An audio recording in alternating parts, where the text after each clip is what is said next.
The Riverside Diner sat on the corner of Oak and Maple like a forgotten postcard from another era, its neon sign flickering with the stubbornness of something that refused to die. The building had weathered 43 Ohio winters, each one leaving its mark in the form of hairline cracks along the foundation and a slight lean to the eastern wall that newcomers noticed but regulars had long stopped seeing. Inside, the vinyl booths had faded from cherry red to something closer to dried blood, and the linoleum floor bore the scuff marks of 10,000 work boots, each one carrying its own story of labor and loss. The smell hit you before anything else. Coffee that had been sitting too long mixed with bacon grease in the faint undertone of industrial cleaner that never quite masked the decades of accumulated humanity. It was the kind of smell that wrapped around you like an old blanket, simultaneously comforting and suffocating, depending on what you were running from. Every Friday at 7 o'clock, a man walked through the door. Thomas Hayes moved like someone carrying weight that others could not see. His shoulders, once broad and proud from years of physical work, had begun to curve inward, as though protecting something fragile in his chest. At 42, he looked older, the kind of aging that had nothing to do with years and everything to do with the way grief etches itself into the bones. His hair, once the color of rich earth, had surrendered to gray at the temples, and his eyes, a shade somewhere between storm clouds and shallow water, held the particular emptiness of a man who had stopped looking for anything. He always took the same booth, corner right side next to the window that looked out onto the parking lot, where pickup trucks and sedans sat under the yellow glow of sodium lights. The seat squeaked under his weight as he slid in, and he placed his hands flat on the table, studying the grain of the wood as though it might reveal something he had missed in the hundreds of times he had done this before. Dorothy Brennan appeared without being called. 62 years old with silver hair pinned up in a style that had not changed since 1987, she carried 2 plates balanced on her forearm with the practiced ease of someone who had done this long enough to forget she was doing it. Meatloaf, mashed potatoes, brown gravy pooling in the wells between the food. She set one plate in front of Thomas, the other across the table where the vinyl booth sat empty, and she did not say a word. 3 years ago, she might have asked, "Who is joining you tonight? Can I get you anything else? Is everything all right, honey?" But Dorothy Brennan had learned that some silences were not meant to be broken and some rituals were not meant to be questioned. She topped off his water glass from the pitcher she carried, her eyes meeting his for just a moment long enough to confirm that he was still breathing, still present in some minimal way, and then she retreated to the counter where the coffee pots waited like sentinels. Thomas stared at the second plate. The meatloaf was already beginning to cool the gravy, developing that thin skin that meant it had been sitting too long. Steam still rose from the mashed potatoes, but it was fading wisps of warmth escaping into the stale air of the diner. He would sit like this for 45 minutes, maybe an hour. He would eat his own meal slowly, mechanically chewing without tasting, swallowing without satisfaction. And when he was finished, he would signal for Dorothy to box up the untouched plate, and he would carry it home and he would throw it away. Every Friday for 3 years, the booth held more than food. On the edge of the seat, hooked over the vinyl back, a child's backpack hung from its straps. Blue with a faded Spider-Man logo that had once been bright and proud. The fabric had worn thin in places, and one of the zippers had broken sometime in the second year, but Thomas had not repaired it. He had not moved it. He had not touched it except in brief moments when his hand would reach across the table, fingers brushing the strap the way you might touch a photograph of someone you were trying not to forget. The backpack belonged to Jamie. Jamie would have been 10 years old now, double digits the age when boys started thinking about real bikes instead of the ones with training wheels, when they developed opinions about music and started rolling their eyes at their fathers in that way that was simultaneously infuriating and hilarious. Jamie would have been in 4th grade, probably complaining about math homework, probably begging for a later bedtime, probably asking when he could finally learn to ride one of the motorcycles that his father fixed in the shop on the east side of town. But Jamie was not 10. Jamie would never be 10. Jamie had stopped at 7, frozen in time on a Wednesday afternoon in October, when a pickup truck ran a red light at 60 miles per hour, and the world split into before and after. Thomas reached across the table and touched the backpack strap. The fabric was cool under his fingers, smoother than it should have been from the thousands of times he had done this. He closed his eyes for a moment, and he could almost hear it. The voice, High and clear like a bell, always too loud for indoor spaces, always running ahead of the words themselves. Dad, I want extra gravy. You have enough gravy to swim in, buddy. But I want more. Thomas opened his eyes. The booth was empty. The plate was cold. The backpack hung silent and still. He picked up his fork and began to eat. The people of Millbrook, Ohio knew his story the way small towns know all stories, through whispers and glances, and the careful dance of not quite looking at someone when they passed on the street. They knew about Linda, his wife, who had died of breast cancer when Jamie was 5. They knew about the accident, the drunk driver who had walked away with a broken collarbone while a 7-year-old boy lay still on the pavement. They knew about the way Thomas had retreated into himself afterward, closing the expanded operations of his motorcycle shop, turning away customers who wanted to pay extra for his expertise, becoming a ghost in his own life. Some of them pitied him. These were the ones who looked at him with soft eyes and spoke in careful tones, asking how he was doing in ways that made it clear they did not actually want to know. Others avoided him entirely, crossing the street when they saw him coming, because grief was contagious in their minds, something that could spread through proximity. A few, the bold ones, or perhaps the cruel ones, had told him to move on. Let go. Stop torturing yourself. Find a new purpose. Their words bounced off him like rain off stone, absorbed and forgotten. Dorothy understood in a way the others did not. She had lost her husband in Vietnam, received the telegram when she was 26 years old, and 3 months pregnant with a child who would grow up never knowing his father. She knew that grief was not something you moved on from. It was something you moved with, like a limp that became part of your walk, like a scar that faded but never disappeared. She never told Thomas to let go. She just brought the 2 plates every Friday, boxed up the untouched one every Friday, and let him sit in his corner booth for as long as he needed. It was the kindest thing anyone had done for him in 3 years. The clock on the wall read 7:15. Thomas had been sitting for 15 minutes and he had not yet picked up his fork. Tonight felt different, somehow heavier than usual. The weight in his chest had a particular quality to it, a sharpness that made breathing feel like effort. He knew why. The calendar in his apartment, the one he never changed, was still turned to October, and the date circled in red marker was approaching. Jamie's birthday. The boy would have been 10 years old, a decade of life that would never happen. Little league games and school plays and first crushes and all the mundane miracles that parents took for granted until they were gone. Thomas would never teach his son to drive, would never watch him graduate from anything, would never dance at his wedding or hold his grandchildren or grow old knowing that some part of him would continue after he was gone. The emptiness was absolute. It filled him like water, filling a drowning man's lungs, pressing outward against his ribs, making everything feel distant and muffled.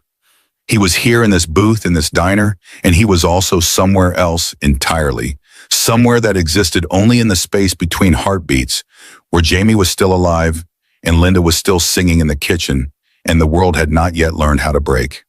He reached for the backpack strap again, held it. Let the fabric remind him that this was real, that it had happened, that the boy who once wore this backpack had existed and laughed and loved and been loved. The door of the diner opened. Cold air rushed in November wind that carried the bite of Lake Erie and the promise of a hard winter.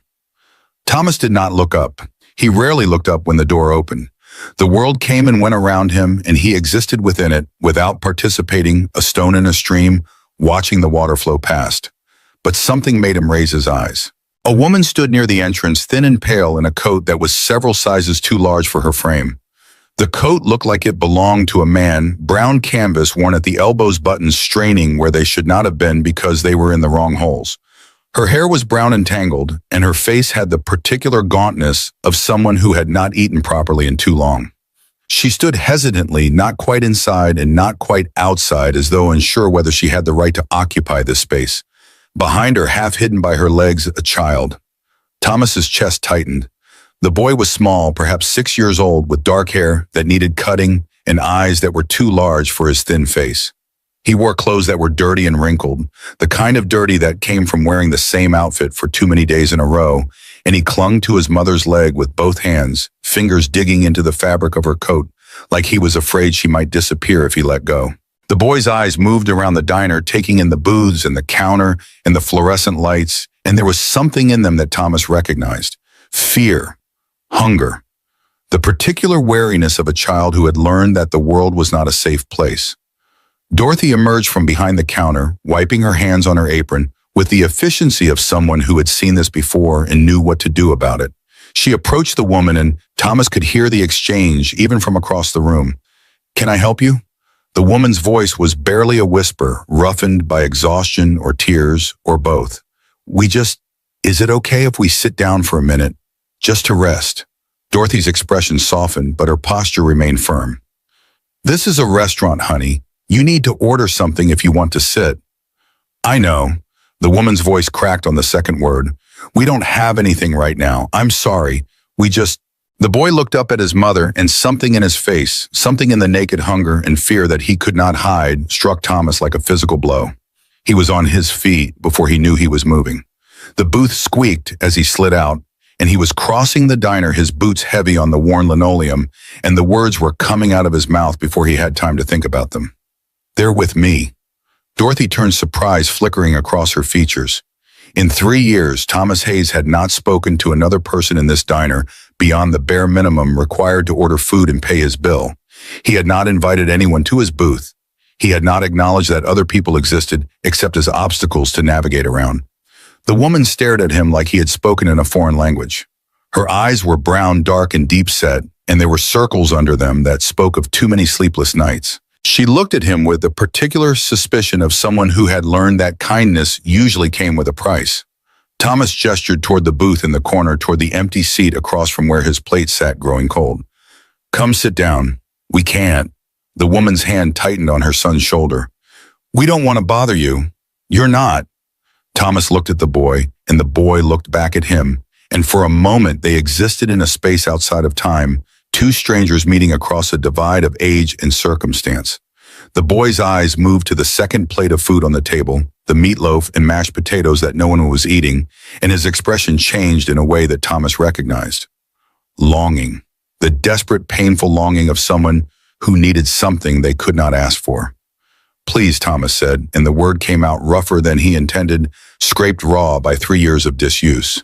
The woman hesitated for a long moment. Her eyes moved from Thomas to the booth to her son and back again, calculating something, weighing something. Then she nodded just once and guided the boy toward the corner of the diner. They slid into the booth, mother and son together on the same side, pressed close, as though there might be safety in their proximity. The boy's eyes never left the plate of food. He stared at it the way a man dying of thirst might stare at water, with a need so profound it transcended politeness. Thomas pushed the plate toward them. "Eat."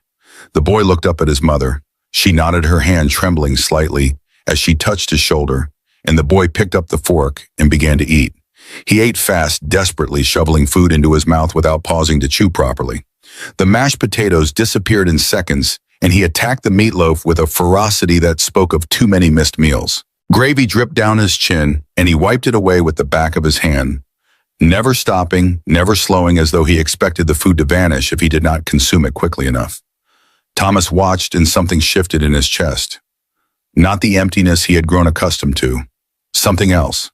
Something that had edges and weight and heat. The woman sat with her hands in her lap, fingers twisted together, her eyes fixed on the table. She was not eating. She was not moving. She was barely breathing, as though she was trying to make herself as small as possible, to take up as little space as she could manage. "You should eat something too," Thomas said. "I'm not hungry. You're shaking." She looked up at him then, and their eyes met for the first time.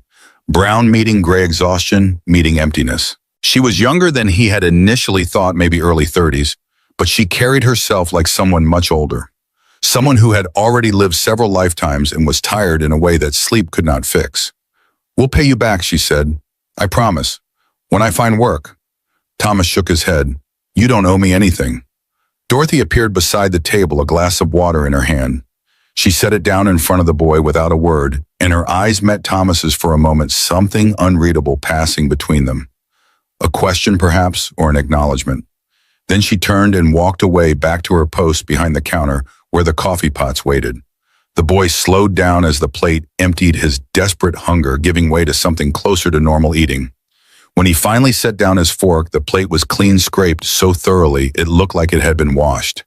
He looked up at Thomas with eyes that were slightly less haunted than they had been when he walked in. "Thank you." The boy's voice was small and quiet, the voice of a child who had learned to keep himself small and quiet. Thomas felt his throat tighten. The voice was high and clear the way Jamie's voice had been, and for a moment he was back in the same booth 3 years ago, watching a different boy devour a different plate of meatloaf, listening to a different voice complain that there was not enough gravy. "You're welcome," Thomas said, and the words came out thick, rough-edged. The woman extended her hand across the table, hesitant, as though she was not sure she had the right to make this gesture. "I'm Sarah Mitchell, and this is my son, Ethan." Thomas nodded, accepting the introduction.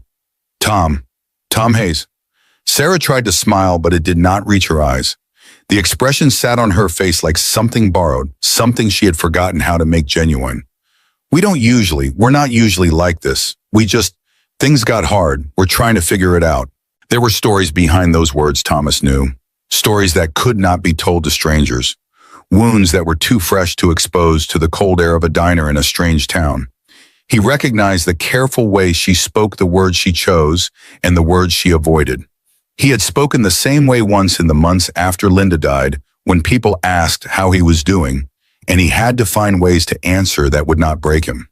"Where are you staying?" he asked, because it was a practical question, something that could be answered without revealing too much. Sarah's face tightened. Her hand moved to her son's shoulder, protective, automatic. We'll find somewhere." That meant nowhere. Thomas understood the language of people who had run out of options. He had spoken it himself in different ways in the dark nights when the bottle of whiskey sat on the workbench next to the loaded gun, and he had conversations with the empty air about whether there was any point in continuing. Ethan was leaning against his mother's side now, his eyes beginning to close. The food had filled his belly, and the warmth of the diner was doing what warmth does to exhausted children. His small body relaxed against Sarah, and his breathing began to slow, and in a few minutes he would be asleep. Thomas looked at the boy, looked at the way his thin fingers curled against his mother's coat, the way his face softened in approaching sleep, the way he seemed so small and so fragile, and so completely at the mercy of a world that had not been kind to him. He thought about the backpack hanging on the edge of the booth, the blue one with Spider-Man on the front. He thought about the 3 years of Friday nights, the 3 years of 2 plates of food, the 3 years of pretending that if he just kept coming back, kept ordering the second plate, kept touching the strap of the backpack, his son would somehow still be there. Maybe it was time to stop pretending. "I have a shop," Thomas said. "I fix motorcycles. There's a small room in the back. Not much, but it's dry and it's warm. You can stay there tonight." Sarah's eyes went wide. The suggestion seemed to catch her completely off guard, and for a moment she just stared at him, her mouth slightly open, her hands frozen on her son's shoulder. "We couldn't," she said. "It's not charity." Thomas cut her off, but gently, the way you might redirect a child who was walking toward the street. "I just have the space and it's cold out." Sarah looked at him like she was trying to read his mind, to find the catch, the hook, the reason why a stranger would offer something for nothing. Her eyes moved over his face, searching for danger, for hidden motives, for all the things she had learned to watch for. Then she looked at Ethan asleep against her shoulder, and something in her crumbled. "Okay," she whispered. "Just for tonight."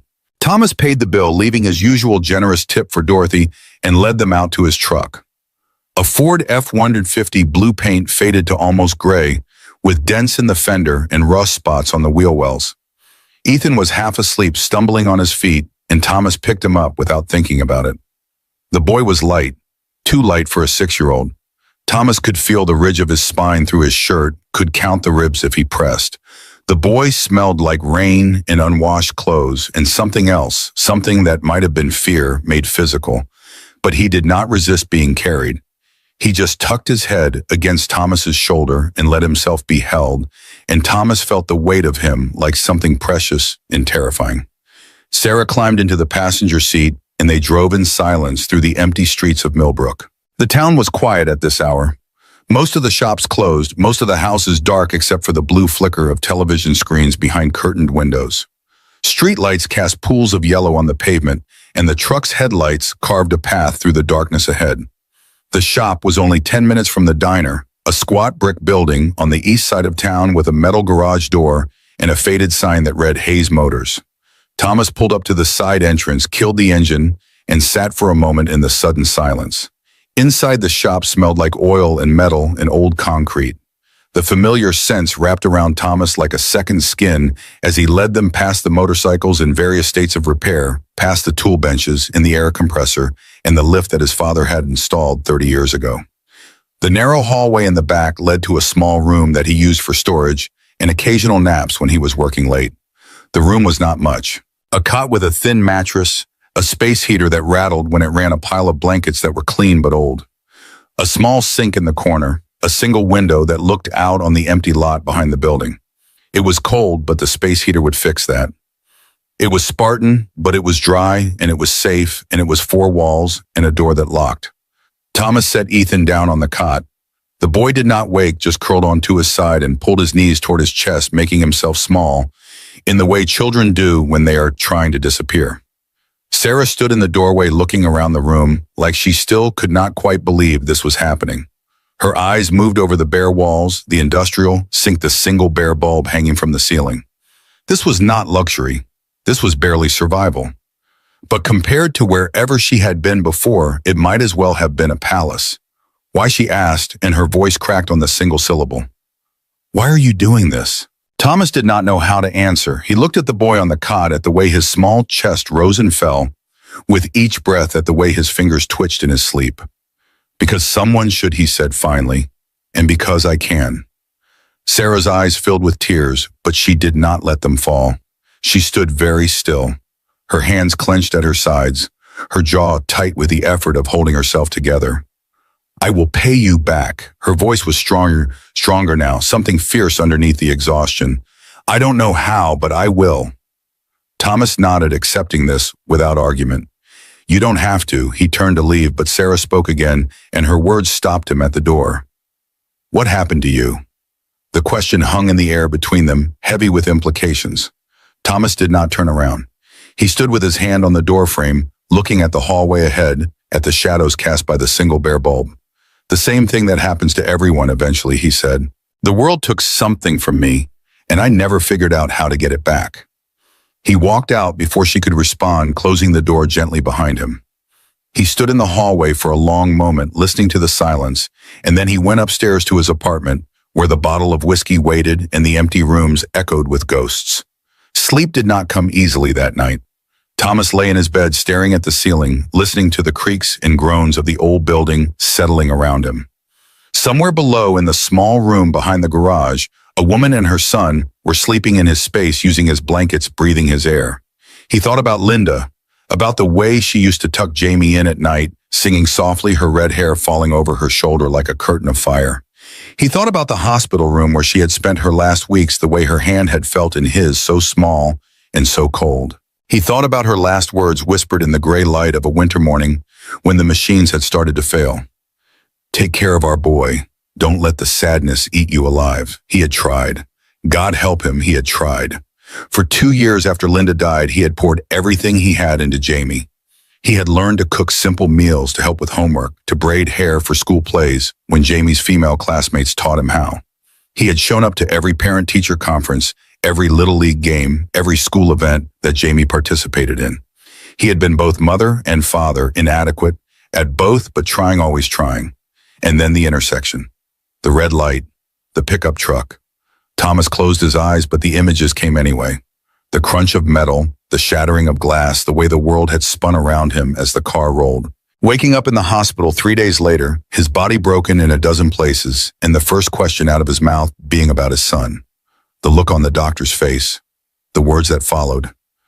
We did everything we could. I'm so sorry. He didn't suffer. He didn't suffer. As if that made it better.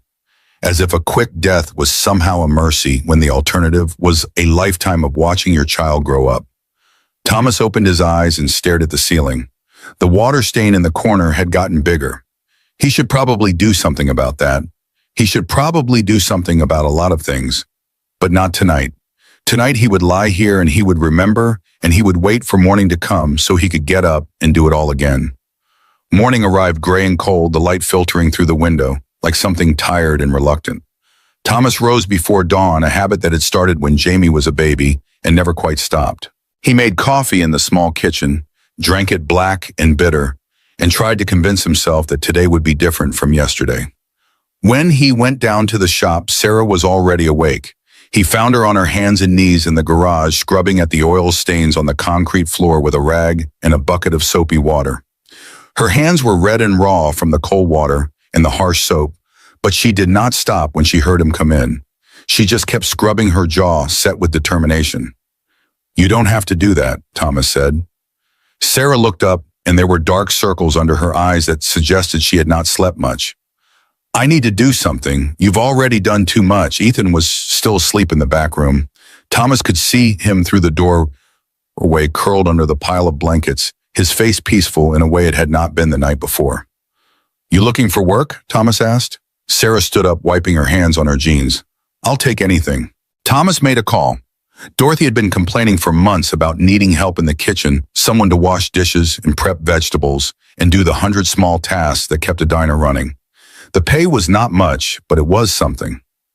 Dorothy said yes without hesitation. There was something in her voice that Thomas recognized, the particular warmth of someone who had been helped once and never forgot the debt.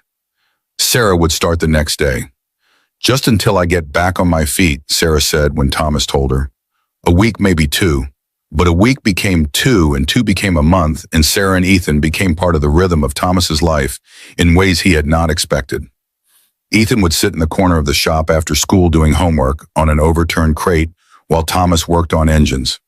The boy was quiet at first, watching with wide eyes as Thomas disassembled carburetors and replaced spark plugs and performed the 100 small surgeries that kept machines alive. He did not ask questions, did not speak unless spoken to, and Thomas understood that this was the behavior of a child who had learned that silence was safety.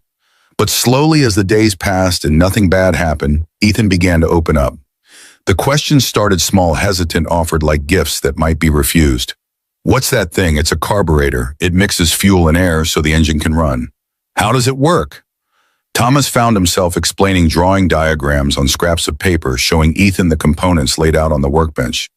The boy absorbed information like a sponge, asking follow-up questions that showed he was actually listening, actually thinking. "Why do motorcycles need oil? How do the gears work? What makes them go fast?" Thomas answered them all, surprised at how easy it was to talk to a child again. The words came out rusty at first, unused muscles being forced back into motion, but they came, and with them came memories. Jamie asking the same questions. Jamie sitting on the same workbench, watching with the same wide eyes. "It's like a spinning top," Thomas said one afternoon, explaining how a motorcycle stayed upright. "When the wheels turn fast enough, they want to stay balanced. That's why you can't ride a motorcycle standing still. You have to keep moving." Ethan nodded, his forehead wrinkled in concentration.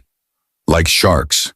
My teacher said sharks have to keep swimming or they die." Thomas looked at the pro, at his earnest face and his too thin frame, and felt something crack open in his chest. "Yeah, like sharks." Sarah worked long hours at the diner, but she always came back to the shop at night. She would bring leftovers from the kitchen, containers of soup and half-eaten pies and bread that was a day too old to sell but still perfectly good to eat. They would sit in the back room, the three of them, and eat together, and Thomas would listen to Ethan talk about school and Sarah talk about her day, and he would feel something that he had not felt in 3 years. It felt like a routine, like a life. But the neighbors noticed. Mrs. Ruth Henderson was the first to say something. She lived in the apartment building next to the shop, a 68-year-old widow with sharp eyes and a sharper tongue. She had been watching Thomas for years, ever since the accident, with the particular attention of someone who made other people's business her own. She cornered him one afternoon while he was carrying groceries from his truck, blocking his path with her small body and her large personality. "I don't mean to pry," her tone suggested otherwise, "but that woman and her boy, they've been here a while now, haven't they?" Thomas shifted the grocery bag in his arms, feeling the weight of the canned goods pressing against his chest. They needed a place to stay. Mrs. Henderson's lips pressed into a thin line, the expression of someone who had already made up her mind and was simply looking for confirmation. "People talk, Thomas. A widower and a woman who's clearly running from something. It doesn't look right. I'm not worried about how it looks." She studied him for a long moment, her eyes moving over his face like she was looking for cracks. Well, I just thought you should know what people are saying. She walked away, but her words stayed behind, lingering in the air like exhaust fumes. That night, Thomas sat in the diner alone. Sarah was working the late shift in the kitchen, and Ethan was asleep in the back room at the shop. Dorothy slid into the booth across from him, something she rarely did, and fixed him with a look that was equal parts concern and warning. I like her. Dorothy nodded toward the kitchen, where Sarah was visible through the pass-through window, scrubbing pots with the same fierce determination she had shown scrubbing the garage floor. She works hard, doesn't complain. And the boy, he has his mother's eyes, sweet kid. But Thomas heard the word coming before Dorothy said it. But you need to be careful. Dorothy lowered her voice, leaning across the table. People are saying things about you two, about why she's staying with you. I don't care what people say. You should. Dorothy's eyes were kind, but her voice was firm. Some folks think you're being taken advantage of. Others think you're taking advantage. Either way, it's not going to end well if you're not careful, Thomas wanted to argue. He wanted to say that what he did in his own shop was his own business, that the opinions of small-minded people in a small-minded town did not matter. But Dorothy had been his mother's friend, had known him since he was a boy, and her words carried a weight that others did not. And besides, late at night when he lay awake staring at the ceiling, he had started asking himself the same questions. Was he helping Sarah because it was the right thing to do? Or was he using her and Ethan to fill the hole his son had left behind? Was this kindness, or was it something more selfish, some attempt to recreate what he had lost, to play act at being a father again with someone else's child? He did not have an answer. Maybe there was no answer. Maybe human motivations were always mixed, always complicated, always more than one thing at once. Think about it. Dorothy stood up, patted his shoulder, and went back to her counter. Thomas stared at his coffee, watching the steam rise and dissipate. The liquid was going cold, but he did not drink it. He just sat there alone in his corner booth, wondering if he was saving Sarah and Ethan, or if they were saving him, and whether it mattered which one was true. 3 weeks passed, then 4. Sarah and Ethan did not leave. The room behind the garage became a home of sorts. Sarah hung curtains on the small window, brought in a rug to cover the cold concrete floor, found a small table at a yard sale where Ethan could do his homework. The space was still cramped, still far from luxurious, but it had warmth now, both literal and metaphorical. Thomas found himself adjusting his routines around them. He started making breakfast for 3 instead of 1, nothing fancy, just eggs and toast and coffee for the adults, orange juice for the boy. He learned which cereal Ethan preferred, which subjects he struggled with in school, which cartoons he liked to watch on the small television that Thomas dragged down from his apartment. Sarah began to relax slowly, like a clenched fist gradually uncurling. The wariness never entirely left her eyes, but it softened, became something more manageable. She smiled more often, genuine smiles that reached her eyes, and Thomas realized that he had forgotten what that looked like. A woman smiling in his presence without pity or caution. They did not talk about the past, not yet. There was an unspoken agreement between them, an understanding that some stories were too heavy to share before trust was fully established. Thomas did not ask about Ethan's father, about the reason they were running, about the fear that still flickered in Sarah's eyes when a car backfired or a door slammed too loudly. And Sarah did not ask about the backpack. She had noticed it, of course. The blue Spider-Man backpack that hung on the edge of the booth every Friday night that Thomas carried with him when they went to the diner that he sometimes held in his hands late at night when he thought no one was watching. She looked at it with the particular understanding of someone who recognized grief, but she did not ask. Maybe she was waiting for him to tell her. Or maybe she knew that some things could only be shared when the person was ready. The 5th week brought the first real conversation. It was early morning before Ethan woke up and Thomas found Sarah in the garage again. She was not scrubbing this time. She was just standing there looking at the motorcycles, her arms wrapped around herself against the cold. Thomas handed her a cup of coffee and she took it without speaking. They stood side by side in the gray light, watching the shadows slowly brighten. I had a daughter. Sarah's voice was quiet, almost a whisper. Before Ethan, her name was Emma. Thomas did not respond. He just waited, giving her space to continue. She was born too early, 28 weeks. She lived for 3 days. The words hung in the cold air, fragile as ice crystals. After she died, my husband blamed me, said it was my fault, said I didn't take care of myself, didn't rest enough, worked too hard. Sarah's voice was flat, reciting facts rather than emotions. He started drinking. Then he started hitting. I stayed for 2 years because I didn't know where else to go.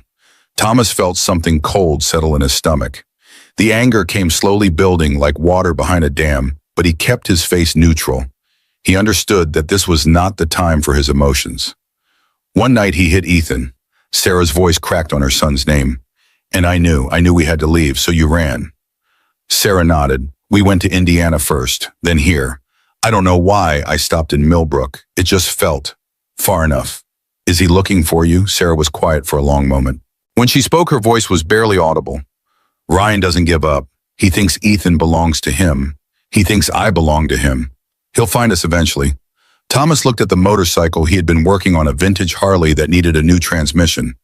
His hands wanted to be doing something, anything, but he kept them still. You're safe here, he said, at least for now. Sarah turned to look at him, and there was something in her eyes that he could not quite identify. Gratitude, maybe, or something more complicated. Why are you helping us, Tom? Really, nobody just helps people like this, not without wanting something. The question was the same one she had asked the first night, but it carried more weight now. They knew each other better. The question demanded a real answer. Thomas looked at the backpack hanging on the hook by the door. He had brought it with him this morning without thinking, a habit so ingrained he barely noticed it anymore. Because I lost someone too, he said, and I know what it feels like when the world forgets about you. Sarah followed his gaze to the backpack, and understanding dawned in her eyes. She did not ask for details. She did not need to. They stood in silence as the sun finished rising, and somewhere in the back room Ethan stirred and began to wake. The town continued to watch. Thomas noticed it in small ways. The glances that lingered a moment too long. The conversations that stopped when he walked into a room. The way certain customers at the shop seemed to find excuses to come by more often, their eyes wandering toward the back room, where they knew Sarah and Ethan were living. One of his regulars, a man named Pete, who brought his vintage Indian motorcycle in for tuning every few months, was the first to say something directly. Heard you got a woman and kids staying with you. Pete's voice was casual, but his eyes were sharp. Taking in strays now, Tom. Just helping someone out. Pete nodded slowly, turning a wrench in his hands. People are talking, saying she's using you. Pretty young thing like that, single guy with a business. She's not using me, if you say so. Pete set the wrench down. I'm just saying, be careful. A lot of folks in this town remember what you went through. They don't want to see you get hurt again. Thomas understood what Pete was really saying. He understood that the concern was genuine, even if the expression of it was clumsy. People in Millbrook had watched him collapse after Jamie's death. They had watched him withdraw from the world, become a ghost in his own life. They were worried that he was setting himself up for another fall. He appreciated the concern. He just wished they would express it by minding their own business. The worst of it came from Mrs. Henderson, of course. She had taken it upon herself to become the unofficial guardian of Thomas's reputation, which meant spreading rumors while pretending to be fighting against them. I'm not one to gossip, she would say to anyone who would listen, but have you seen the way he looks at her? And that boy, he's calling him uncle now. It's just not natural, a man his age taking in a strange woman with a child. There must be something going on. Sarah heard about the rumors eventually.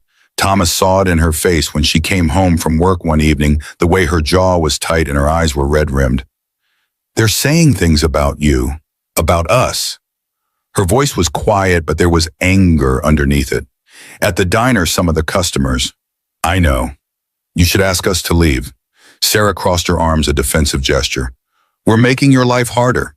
You don't need this. Thomas put down the crescent wrench he had been holding, giving her his full attention. Is that what you want? To leave? No. The word came out quickly, almost involuntarily. But I don't want to ruin your life either. You've done so much for us. If people are going to talk, let them talk. Sarah stared at him. It's not that simple. It is. Thomas turned back to the motorcycle, picking up the wrench again. Small towns always talk. It's what they do. If they weren't talking about you, they'd be talking about someone else. The only question is whether you let it change what you do. Sarah was silent for a long moment. Then she let out a breath, something that was almost a laugh, but not quite. "You're not what I expected," she said. "What did you expect?" "I don't know. Someone who wanted something from me. Someone with an angle." Thomas tightened a bolt, feeling the metal yield under his hands. "Everyone has an angle. Mine is just more honest than most." "What's your angle?" He stopped working, looked at her. For the first time since she had arrived, he told her the truth. "My son would have been 10 years old this year. He died 3 years ago, and every day since then I've been trying to figure out how to keep living in a world where he doesn't exist. When you and Ethan walked into that diner, I saw a chance to matter to someone again. To be useful. To feel like I was doing something other than waiting to die." Sarah's eyes filled with tears, but she did not look away. "I didn't give you a place to stay out of charity," Thomas continued. "I did it because I needed you as much as you needed me. Maybe more." The silence stretched between them, heavy with unspoken things. Then Sarah crossed the distance, wrapped her arms around him, and held on. It was not romantic. It was not about desire or attraction or any of the things the town's gossips were whispering about. It was simply two broken people recognizing each other. Two survivors finding a moment of connection in a world that had tried to destroy them both. They stood like that for a long time in the cold garage with the smell of oil and metal around them, and neither of them spoke. The weeks continued to pass. October became November, and the cold settled in for its long stay. Thomas found himself changing in ways he did not entirely understand. He smiled more often. He ate proper meals instead of whatever was convenient. He started sleeping through the night, something he had not done consistently since the accident. Ethan had started calling him Uncle Tom, a name that had begun as a joke but had stuck. The boy would run to him after school, backpack bouncing full of stories about his day. He would sit on the workbench and chatter while Thomas worked, filling the silence with questions and observations and the endless stream of consciousness that characterized children everywhere. "You know what I learned today, Uncle Tom? I learned that octopuses have 3 hearts. 3. Can you believe it? Why do they need 3 hearts? Do motorcycles have hearts? What's the engine like a heart?" Thomas would answer as best he could, often making things up when he did not know, and Ethan would nod seriously as though receiving wisdom from an oracle. Sarah noticed the changes. She mentioned it one evening when Ethan was already asleep and they were sitting in the small room with cups of tea that had long since gone cold. "You're different than when we first met." Thomas considered this. "Different how?" "You laughed today. When Ethan told that joke about the elephant, you actually laughed it." He thought about it. He had laughed, hadn't he? A real laugh, not the hollow performance he had been giving for 3 years. The sound had surprised him when it came out unfamiliar in his own throat. "I guess I did." Sarah reached across the small table, placed her hand on his. It was a simple gesture, uncomplicated. "When we first came here, I was afraid of you. Did you know that?" "Afraid. Not of you specifically. Of what you might want. Of what I might have to give to keep us safe." Her fingers tightened on his. "But you never asked for anything. You just helped. That's what you do," Thomas said. "When someone needs help." "No," Sarah shook her head. "That's what good people do. And there aren't as many of those as you might think." They sat in comfortable silence, and Thomas thought about his father. About the way the old man had built this shop from nothing, working 18-hour days until his hands were cracked and bleeding, all so his son could have something to inherit. About the way he had died in the same building, a heart attack at 62, gone before Thomas could say goodbye. "Hayes men don't quit," his father used to say. "We get knocked down, we get back up. It's what we do." Thomas had gotten knocked down, lower than he had ever thought possible. But maybe, just maybe, he was starting to get back up. November 20th arrived cold and gray, with clouds that promised snow, but had not yet delivered. Thomas woke early as he always did, but he did not get out of bed immediately. He lay there looking at the ceiling, thinking about the date. Jamie's birthday. His son would have been 10 years old today. Double digits, a milestone that most parents took for granted, just another step on the long journey of raising a child.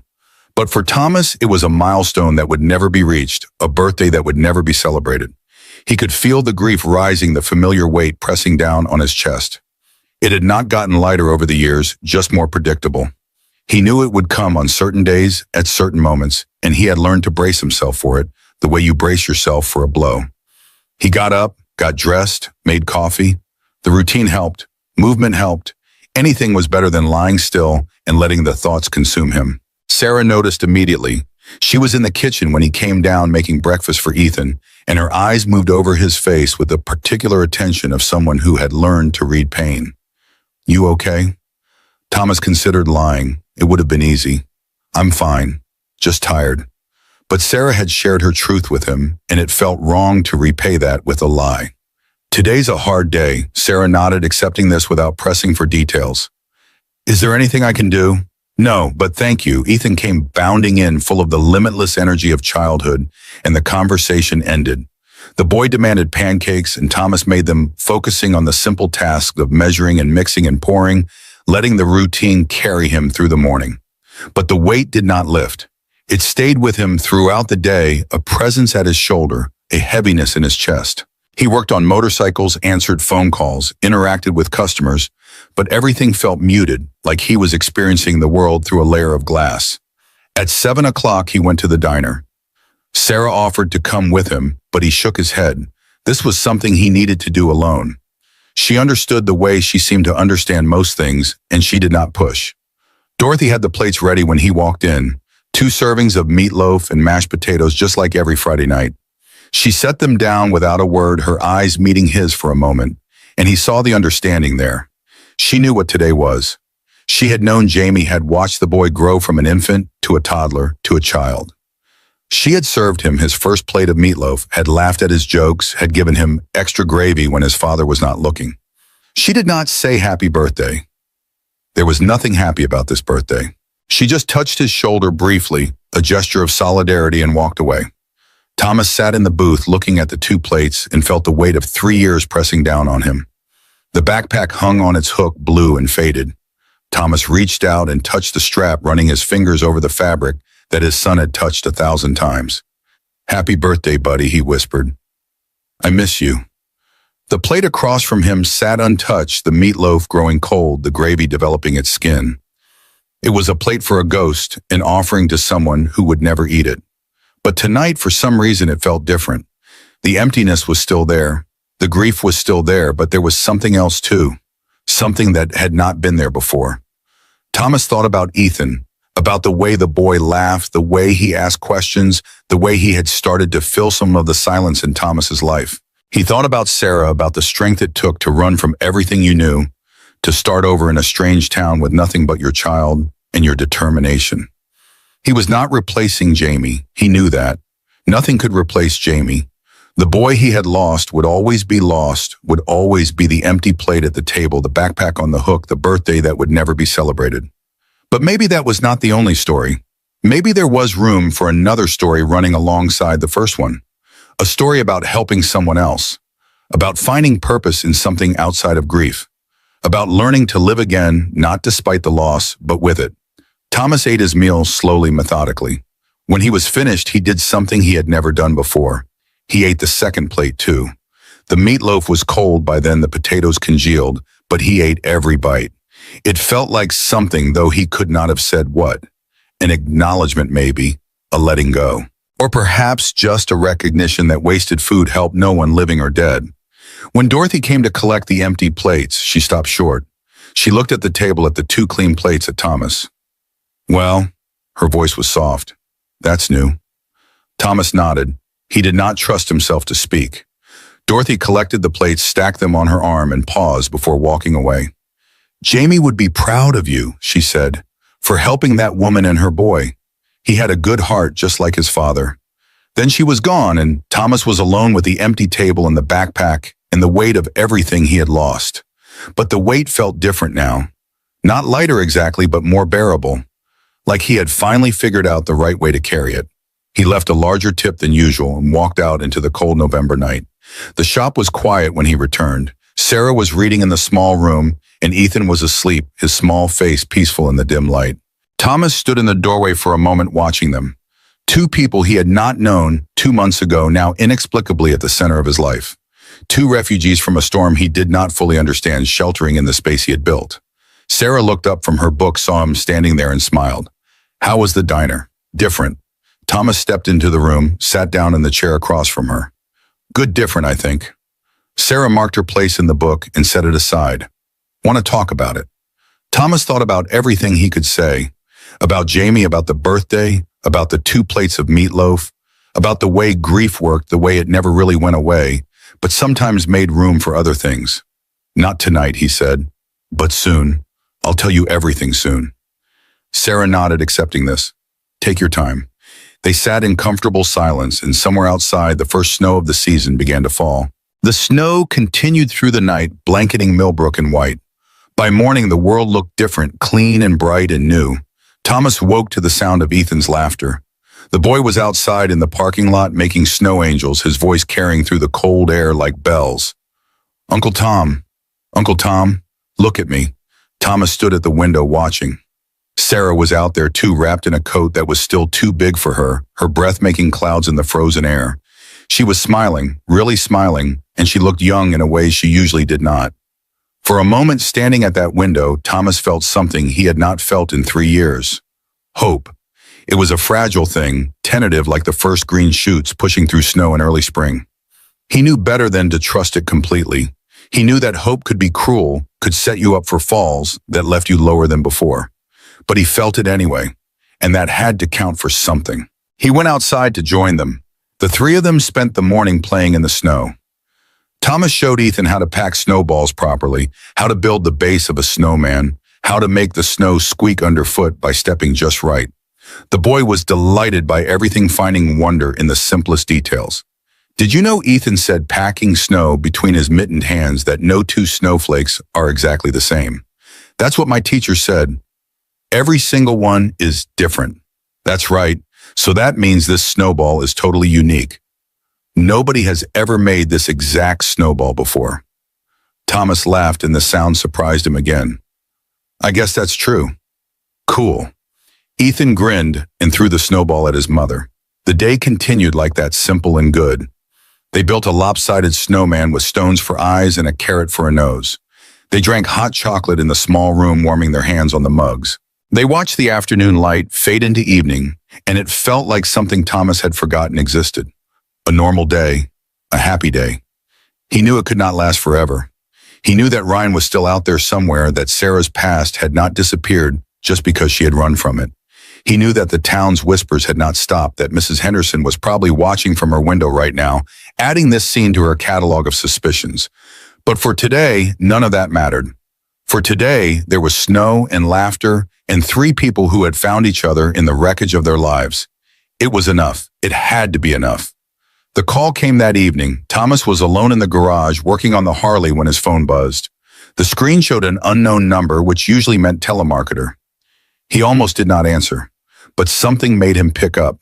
Silence on the other end, then heavy breathing, the sound of someone deciding whether to speak. Thomas's hand tightened on the phone. Hello? Is she there? A man's voice, low and rough. My wife, is she there? The cold that went through Thomas had nothing to do with the weather. He knew without being told exactly who this was. I think you have the wrong number. A laugh, harsh and humorless. Don't play games with me. I know she's there. I know everything. Sarah Patterson, my son Ethan. Someone told me they're staying with some mechanic in a hick town in Ohio. Thomas's mind raced. How? How had he found them? Sarah had been so careful, had paid cash for everything, had not used credit cards, or given her real name. How? I don't know what you're talking about. Another laugh. Sure you don't. Look, I'm going to make this simple. She's my wife. He's my son. They belong to me, and I'm coming to get what's mine. The line went dead. Thomas stood frozen, the phone still pressed to his ear. The garage suddenly felt very cold, and the snow falling outside the window looked less like magic and more like a curtain hiding whatever was approaching. He walked to the back room. Sarah was sitting on the bed reading to Ethan, her voice soft and melodic. She looked up when he appeared in the doorway, and her face changed when she saw his expression. What's wrong? Thomas closed the door behind him. Ethan looked up from the book, sensing the shift in the atmosphere, his small face suddenly wary. Ethan, Thomas said, keeping his voice calm, can you go get your coloring book from the main room? I need to talk to your mom for a minute. The boy looked at his mother, who nodded. He slid off the bed and slipped past Thomas, and when he was gone, Thomas closed the door again. He called Thomas, said, "Ryan, he knows you're here." The color drained from Sarah's face. She stood up, her hands shaking, her eyes wide with the fear that he had not seen since the first night she walked into the diner. "How? I don't know, but he said he's coming." Sarah's legs gave out. She sat back down on the bed, her hands pressed to her mouth, her whole body trembling. Thomas sat beside her, not touching, just present. "We have to run." Her voice was muffled by her hands. "We have to leave tonight." "And go where?" Thomas kept his voice level, though his own heart was racing. "He'll follow. He'll find you again. You can't run forever. What else can we do?" Thomas thought about the shop, about the cameras he had never bothered to install, about the locks that were standard residential grade, easily broken, about the fact that he was a mechanic, not a soldier, and that Ryan Mitchell had spent years in Afghanistan learning how to kill. But he also thought about something else, about Dorothy and Mrs. Henderson and Frank the police chief, and all the other people in this small town who might talk behind his back, but would also close ranks against an outsider. About the fact that running meant Sarah and Ethan would always be running, always looking over their shoulders, never safe. "You stay," he said. "We figure this out together. You don't understand." Sarah looked at him, tears streaming down her face. "Ryan is dangerous. He was in the military. He's killed people. You're just a mechanic, I know." Thomas reached out, took her hand. "But I'm also not going to let him hurt you. Either of you. He could be here tomorrow. He could. Then we have tonight to prepare." They sat in silence, holding hands, while outside the snow continued to fall. Somewhere out there, a storm was coming. But for now, they were together, and that was something. The door creaked open, and Ethan appeared, clutching his coloring book to his chest. His eyes moved between his mother and Thomas, reading the tension in the room. "Is the bad man coming?" His voice was small, but barely a whisper. Sarah opened her arms, and Ethan ran to her, burying his face in her chest. She held him tightly, rocking him gently, and over his head, her eyes met Thomas's. There was fear in those eyes, but there was also something else, something that looked like trust. "It's going to be okay," Thomas said, though he was not sure he believed it. "I promise." It was a promise he did not know if he could keep. But he made it anyway, because that was what you did. You made promises. You tried to keep them. And when the storm came, you stood your ground and hoped you were strong enough to survive. The snow fell harder, covering the world in white, hiding everything that lay beneath. And in the distance, somewhere in the darkness, headlights turned onto the highway that led to Millbrook. Word count 9, 847, part 1 of 3. Status continuing. The night passed slowly, each hour stretching like taffy. Thomas did not sleep. He sat in the main room of the shop with the lights dimmed, watching the parking lot through the window, waiting for headlights that did not come. He had made what preparations he could. The locks on all doors had been checked and reinforced with heavy-duty deadbolts he had found in the storage closet. He had positioned his heaviest tools near the entrances, not as weapons exactly, but as options. A tire iron by the front door, a crowbar by the back. The shotgun his father had left him was loaded and leaning against the wall behind his chair, its presence both comforting and terrifying. Sarah had wanted to call the police, but Thomas had talked her out of it. "What would you tell them?" he had asked. "That your ex-husband called and said he was coming. That's not a crime. They won't do anything until he does something." And by then, he had not finished the sentence. He had not needed to. So they waited. Sarah lay with Ethan in the back room, her body curled around her son's, her eyes wide open in the darkness. Thomas sat in his chair, watching, listening, preparing for something he hoped would not come. Dawn arrived, gray and anticlimactic. The snow had stopped during the night, leaving behind a world coated in white. The parking lot was empty. No strange cars, no threatening figures. Just the quiet stillness of a small town on a winter morning. Thomas made coffee, the act of grinding beans and pouring water and waiting for the drip feeling almost absurd in its normalcy. He brought a cup to Sarah, who had finally dozed off, Ethan still clutched in her arms. She woke when she smelled the coffee, blinking up at him with eyes that held the residue of nightmares. "Nothing happened," Thomas said. "He didn't show up. Yet." Sarah sat up carefully, trying not to wake Ethan. "He didn't show up yet. Maybe he won't." But they both knew that was wishful thinking. Ryan Mitchell had called. He had made a promise. Men like him kept their promises, especially the dark ones. The day passed in a state of suspended animation. Thomas went through the motions of working, but his attention was always on the door on the parking lot, on the road that led into town. Every car that passed made his shoulders tense. Every customer who walked in made his hand drift toward the tire iron. Sarah kept Ethan home from school. She claimed he was sick, a white lie that felt necessary under the circumstances. The boy seemed to understand that something was wrong, asking fewer questions than usual, staying close to his mother, finding quiet ways to occupy himself. By late afternoon, the tension had become almost unbearable. Thomas found himself snapping at customers, making mistakes on simple repairs, losing track of conversations mid-sentence. The waiting was worse than any confrontation could be. At 5 o'clock, the door of the shop opened. Thomas's hand moved to the tire iron before he recognized the figure in the doorway. Not Ryan. Not yet. Just Dorothy, wrapped in a heavy coat, her face creased with concern. I heard what happened. She stepped inside, closing the door against the cold. The whole town's talking about it. Of course they are.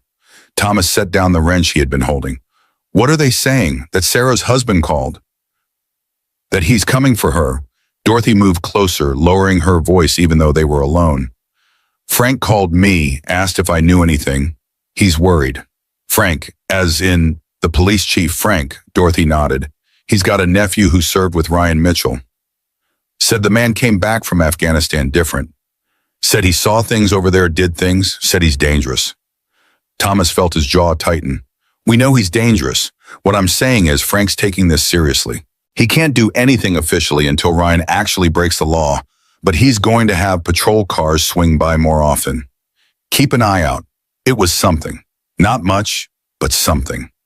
Dorothy stayed for a while, sitting with Sarah and Ethan, bringing a sense of normalcy that the day had been lacking. She told stories about the diner, about customers who had come and gone over the years, about the time a man tried to pay his bill with a live chicken. Ethan laughed at that one, the sound breaking through the tension like sunlight through clouds. When she left, she pressed Thomas's hand and looked into his eyes with an intensity that surprised him. Hayes men don't quit, she said. Your father used to say that, and neither do you. You knew my father. Everyone knew your father. He was a good man. Stubborn as a mule, but good. Dorothy released his hand. You're a good man too, Tom. Whatever happens, remember that. She walked out into the cold, leaving Thomas standing in the doorway, watching her car disappear down the street. Night fell again, and the watching resumed. Thomas had moved a cot into the main room, positioning it where he could see both the front and back doors. He did not expect to sleep, but having the option felt necessary. Sarah had offered to take a shift, but he had refused. This was his shop, his responsibility. If Ryan came, he would be the first line of defense. The hours crawled by. Midnight came and went. 1 o'clock, 2. At 3 in the morning, Thomas heard something. It was subtle, the kind of sound you might miss if you were not listening for it. A crunch of snow, a footstep, someone moving outside the building trying to be quiet. Thomas was on his feet in an instant, the shotgun in his hands. He moved to the window, staying low, peering out through the gap between the blinds. A shadow moved in the parking lot, man-sized, heading toward the back of the building. Thomas's heart hammered in his chest.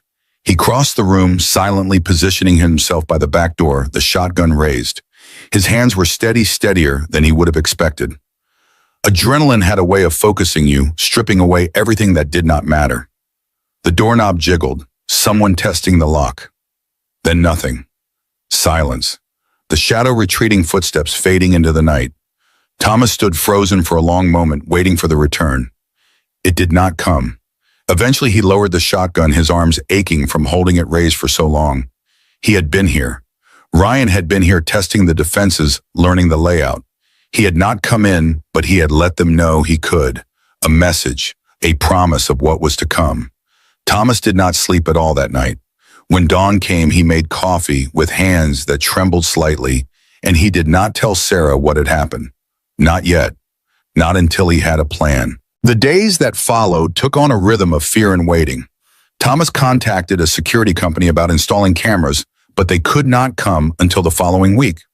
He bought motion sensor lights from the hardware store and installed them himself, positioning them to cover all the approaches to the building. He reinforced the back door with a steel plate, adding another deadbolt, making it as secure as he could manage with the tools available. Sarah wanted to leave. She brought it up every day, sometimes multiple times, her voice getting more desperate each time. We should go. We should just drive. Get as far away as possible. Thomas talked her down each time, though his arguments were wearing thin. Running means running forever. We have resources here. People who will help. What people? The people who gossip about us. The people who think I'm using you. Thomas had no answer for that, but he knew one thing for certain: if they ran, Ryan would follow. The man had tracked them from Michigan to Indiana to Ohio. He would track them wherever they went. The only way to stop running was to stop running. Ethan was suffering the most. The boy had retreated into himself, the progress of the past months evaporating in the face of the new fear. He flinched at loud noises, had nightmares every night, and had stopped asking his endless questions. He sat in the corner of the shop, silent and watchful, his eyes constantly moving to the door. It broke Thomas's heart to see it.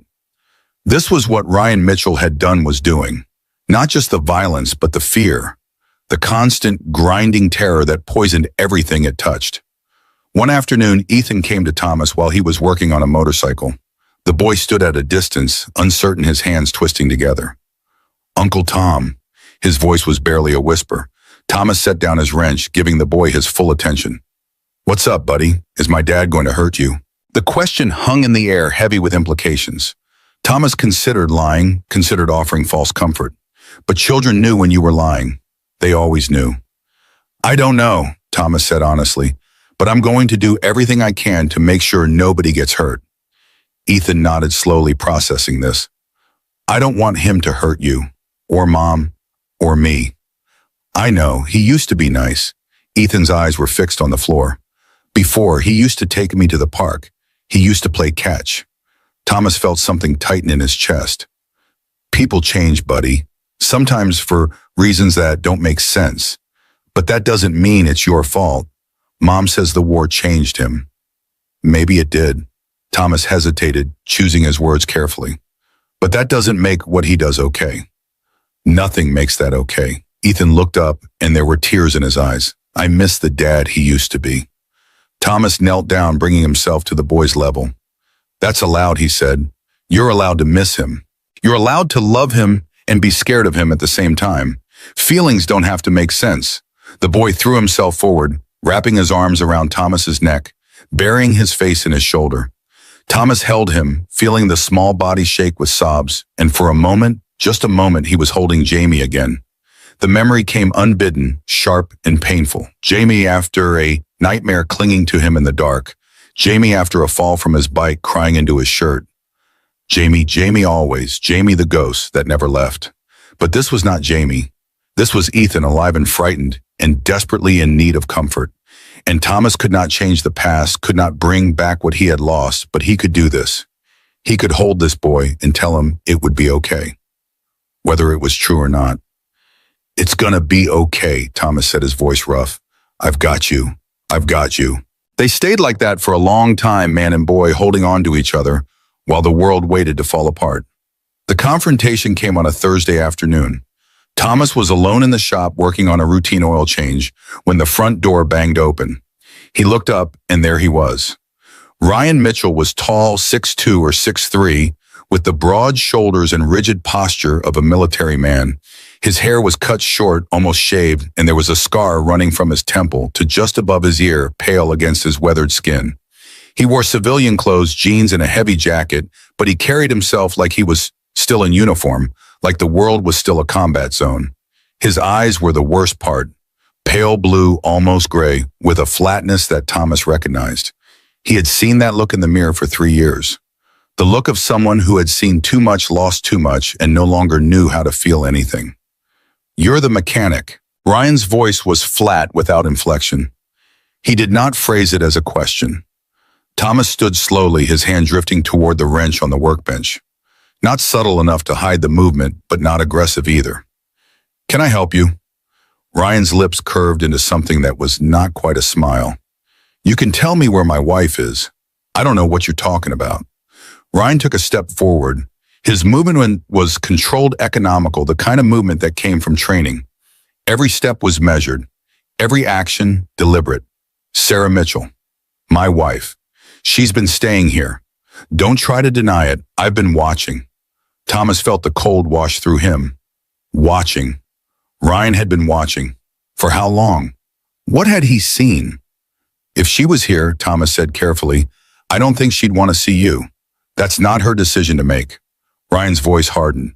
She's my wife. Ethan is my son. They belong to me. People don't belong to anyone. Something flickered in Ryan's eyes. Something dangerous. You don't know anything about me. About us. About what we've been through. I know you hit her. Thomas's voice was steady, though his heart was hammering. I know you hit your son. The words landed like a slap. Ryan's jaw tightened, and for a moment Thomas thought the man was going to attack. The air between them crackled with potential violence. Then Ryan laughed. It was a harsh, ugly sound. She told you that, did she? Ryan shook his head slowly. She always was good at playing the victim. Poor Sarah, so fragile, so helpless. Did she tell you about Emma? About how she killed our daughter? Thomas blinked. What? Emma? Ryan's voice was low and tense. Our first child, born too early, died after 3 days because Sarah couldn't take care of herself, couldn't do the one thing she was supposed to do. That's not. You don't know. The flatness had left Ryan's voice replaced by something raw and bleeding. You don't know what it's like, watching your child die, holding her in your hands while she takes her last breath, and knowing that it didn't have to happen. That if your wife had just rested more stressed, less done what the doctor said. I know what it's like to lose a child. The words came out before Thomas could stop them. Ryan froze, something shifting in his expression. What? Thomas reached into his pocket, pulled out his wallet.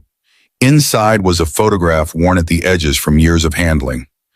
Jamie at 6, grinning at the camera, missing 2 front teeth. My son. Thomas held up the photo. Jamie. He died 3 years ago. Drunk driver ran a red light. Ryan stared at the photograph. For a long moment, neither man spoke. Then Ryan said, I'm sorry. And for that moment, just that moment, he sounded like he meant it. It doesn't excuse what you did. Thomas put the photograph away. Losing a child is hell, I know that. But you can't take that hell and pour it onto other people. You don't understand. I do understand. That's the problem. I understand exactly what you're going through. The guilt, the rage, the feeling like the world has ended and everyone else is just going on like nothing happened. Thomas took a step forward. But I didn't hit anyone. I didn't terrorize my family. I turned it inward. And yeah, I almost destroyed myself. But I didn't destroy anyone else. Ryan's hands clenched into fists. The dangerous tension was back, coiling in the air between them. She's my wife, Ryan said through gritted teeth. He's my son. You have no right to keep them from me. They came to me. Thomas held his ground. They were hungry and scared and had nowhere else to go. I didn't take them. They ran from you. She had no right. She had every right. Thomas's voice rose. You don't get to own people. You don't get to hurt people and expect them to stay. That's not how it works. For a moment, Ryan looked like he might attack. His body was coiled, ready, every muscle tense for violence. Thomas braced himself, knowing he would lose this fight, knowing that Ryan had years of combat training, and he had nothing but a wrench and desperation. But the attack did not come. Instead, Ryan took a step back, his hands unclenched. Something in his face shifted, not softening exactly, but retreating behind that flat mask again. This isn't over. His voice was quiet now, controlled. I'll be back.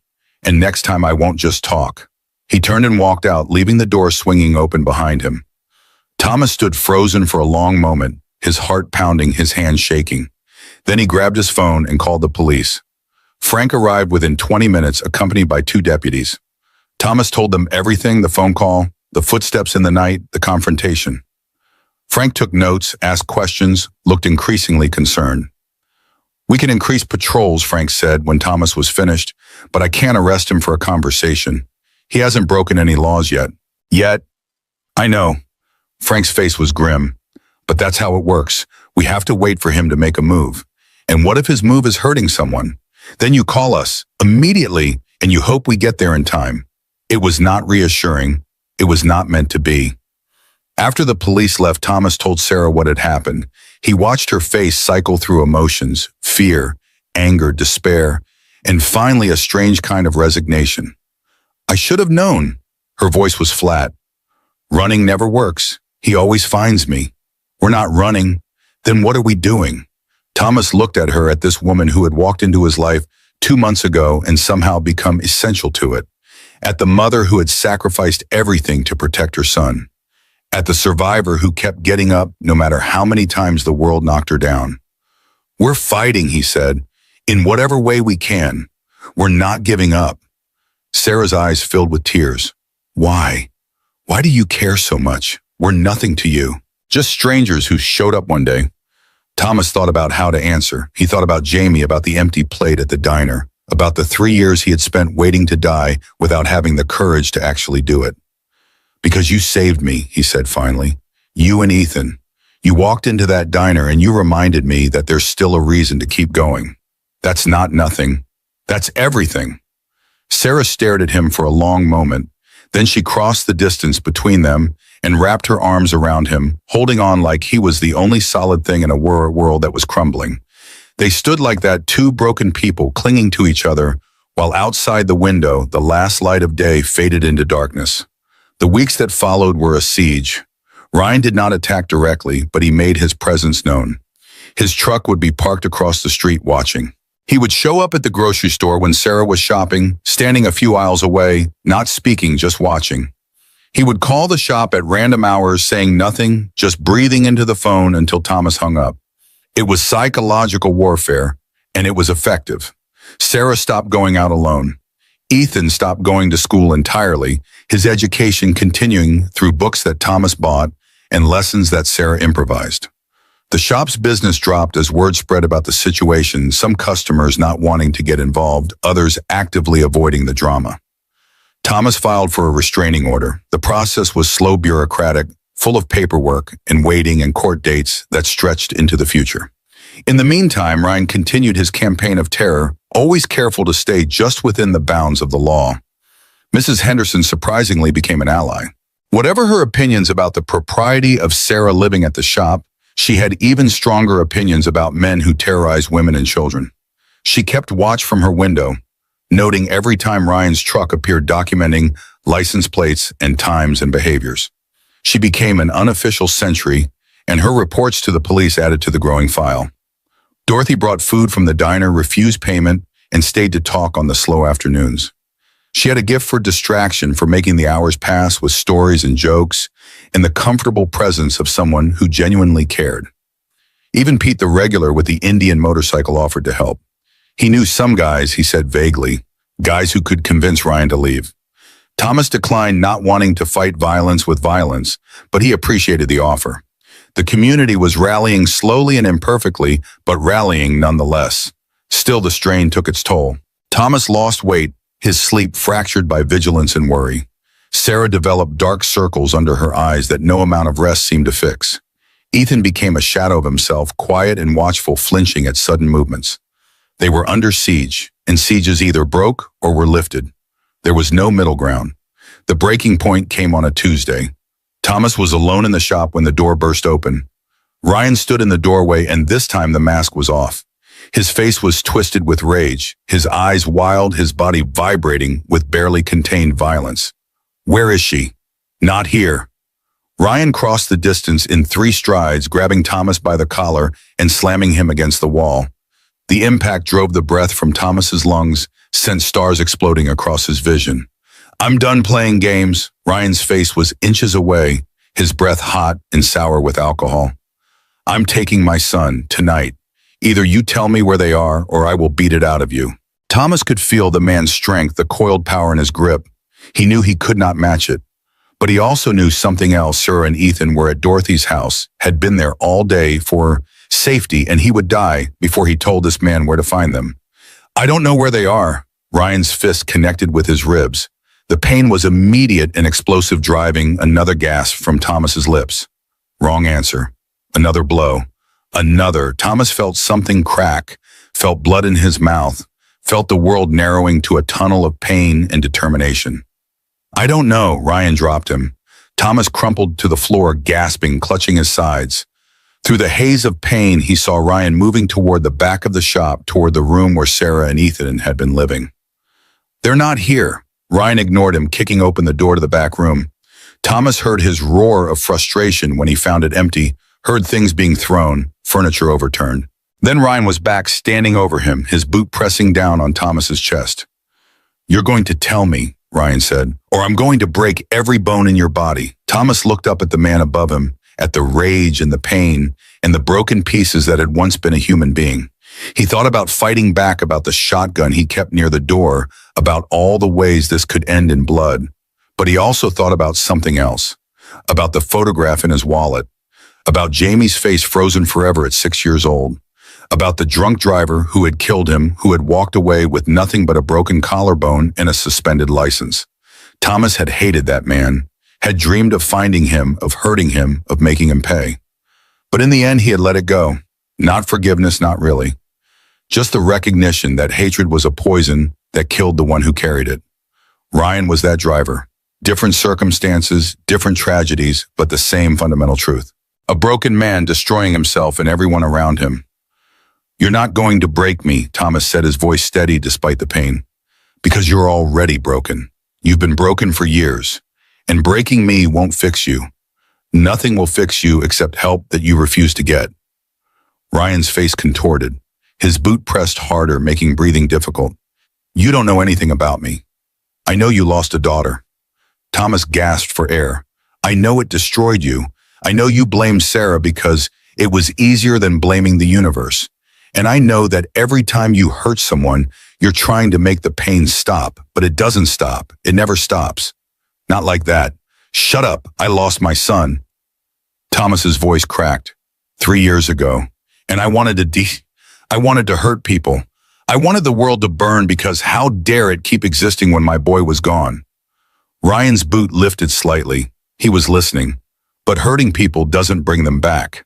Thomas struggled to sit up, every movement sending fresh waves of pain through his body. It just makes more broken people. More lost children. More grief. You want to honor Emma's memory. Then be the father Ethan needs. Not this. This isn't who you were. This isn't who you have to be. Silence. Ryan stood over him, chest heaving, fists clenched. The rage was still there, but something else was fighting it now. Something that might have been recognition. Then the door burst open. Sarah stood in the doorway, Ethan behind her. Her face was pale, her eyes wild, and in her hands was the shotgun that Thomas kept by the door. "Get away from him." Her voice was steady, steadier than it had any right to be. She held the shotgun like someone who had never held one before, awkward and uncertain. But her finger was on the trigger, and her eyes were fixed on her husband. Ryan turned slowly. His hands came up, palms out. "Sarah, I called the police. They're on their way." Sarah's voice shook, but she did not lower the weapon. "It's over, Ryan. It's over." For a moment, the world held its breath. 3 broken people suspended in a tableau of violence and fear. A man who had lost himself to rage. A woman who had finally found the courage to fight back. And between them, a child watching everything, learning everything, his future hanging in the balance. Then Ryan Mitchell did something no one expected. He sat down on the floor, he put his head in his hands, and he began to cry. The police arrived 8 minutes later. They found Ryan still sitting on the floor, Sarah still holding the shotgun, Thomas still bleeding on the ground. The scene was chaotic, confusing, difficult to process. They arrested Ryan for assault and battery. He did not resist. He did not speak. He just let them handcuff him and lead him to the patrol car, his face blank, his eyes empty. Thomas was taken to the hospital where they diagnosed 2 cracked ribs, a concussion, and multiple contusions. He would heal. The body always healed given time. Sarah sat by his bed in the emergency room, Ethan asleep in the chair beside her, and held his hand. "You could have died. I didn't. Why didn't you fight back?" Thomas considered the question. "Because fighting wouldn't have changed anything. He was going to hurt me whether I resisted or not. The only thing I could control was what I said. And sometimes words matter more than fists." Sarah's eyes filled with tears. "What you said to him? About Emma? About being broken?" Thomas squeezed her hand. "It was true, all of it. He's not a monster. He's a man who went through hell and never found his way back. That doesn't excuse what he did, but it might explain it. What happens now? Now we wait. The legal system will do what it does. And maybe if he gets the help he needs, he can become something other than what he's been." "Do you really believe that?" Thomas thought about it, about Ryan's face when he talked about Emma, about the tears at the end, about the broken man underneath the violence. I believe people can change, he said. Whether they choose to is another matter. Sarah was quiet for a long time. Then she said, I'm tired. I'm so tired of being afraid. I know. When will it be over? Thomas looked at her at the exhaustion and the hope and the fragile strength in her eyes. I don't know, he said honestly, but whatever comes next, you won't face it alone. Sarah leaned forward, resting her head on his chest, careful of his injuries. They stayed like that, two survivors holding on to each other, while the hospital moved around them with its own rhythm of crisis and recovery. And somewhere in the back of Thomas's mind, a thought crystallized. For the first time in 3 years, he had a reason to keep living. A reason beyond grief and guilt and the weight of everything he had lost. A reason that had names and faces and a future that was not yet written. Sarah, Ethan, the strange broken family that had formed in the wreckage of their lives. It was not what he had expected. It was not what he had wanted. But it was what he had. And maybe, just maybe, it was enough. The winter continued outside the hospital windows, snow falling in the darkness. But inside, in the warmth and the silence, something was beginning. Not an ending, not yet, but a beginning. A fragile, uncertain, precious beginning. And that was something worth fighting for. The hospital released Thomas 3 days after the assault, his ribs wrapped tight, his body a map of purple and yellow bruises that would take weeks to fade. Sarah drove him home in his own truck, her hands gripping the wheel with the particular intensity of someone who had spent too many years not being in control of anything. Ethan sat in the backseat, silent and watchful, his eyes moving between the road ahead and Thomas's face in the rearview mirror. The boy had not spoken much since that night had retreated into himself the way children do when the world becomes too heavy to process. The shop looked different in the gray afternoon light. The broken door had been repaired courtesy of Pete and 2 of his friends who had shown up the morning after with tools and lumber, and the gruff kindness of men who did not know how to express their concern with words. The bloodstains had been scrubbed from the concrete floor, though Thomas could still see the faint outline if he looked hard enough. He did not look hard enough. The first week back was a blur of pain medication and fitful sleep, and the slow grinding work of recovery. Thomas spent most of his time on the couch in his apartment, alternating between watching television he did not care about and staring at the ceiling, replaying the confrontation in his mind. Ryan's face, the rage giving way to something else, the tears at the end. Thomas had seen something in that moment, something that complicated his understanding of the man who had terrorized them for weeks. Not forgiveness, not yet, maybe not ever, but recognition. The recognition of one broken man looking at another. Sarah took over the day-to-day operations of the shop, handling customers with the same fierce competence she brought to everything else. She knew nothing about motorcycles, but she knew how to schedule appointments and answer phones and explain to people that the owner was recovering from an injury and would be back soon. Dorothy came by every evening bringing food and conversation and the steady presence of someone who had weathered her own storms. She would sit with Thomas while Sarah put Ethan to bed, and they would talk about nothing in particular, letting the silence fill the spaces between words. One evening, about 10 days after the assault, Dorothy said something that stuck with Thomas long after she left. You know what the hardest part of grief is? It's not the big moments, not the anniversaries or the holidays, or the times when you expect it to hurt. It's the small ones, the everyday things that remind you of what you lost. A song on the radio, a smell in the air, the way the light falls through a window at a certain time of day. Thomas knew exactly what she meant. He had spent 3 years being ambushed by those small moments, the unexpected punches that left him gasping.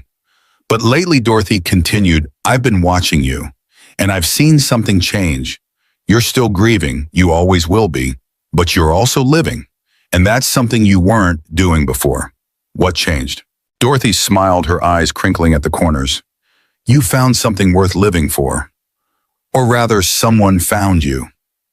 Thomas thought about Sarah, about Ethan, about the way they had walked into his life and somehow become essential to it. He thought about the confrontation with Ryan, about the words he had spoken, about the strange clarity that had come to him in the midst of the violence. I don't know if I saved them or they saved me. Does it matter? Thomas considered this. Maybe not. Maybe the only thing that mattered was that they were all still here, still breathing, still fighting. Maybe he agreed. The legal proceedings began 2 weeks after Ryan's arrest. Thomas had never been involved in a criminal case before, and the experience was disorienting. Meetings with prosecutors, statements to police, preliminary hearings that stretched for hours and seemed to accomplish nothing. The system moved slowly, grinding through procedures and paperwork and delays that seemed designed to exhaust everyone involved. Ryan had been charged with assault and battery breaking and entering and terroristic threatening.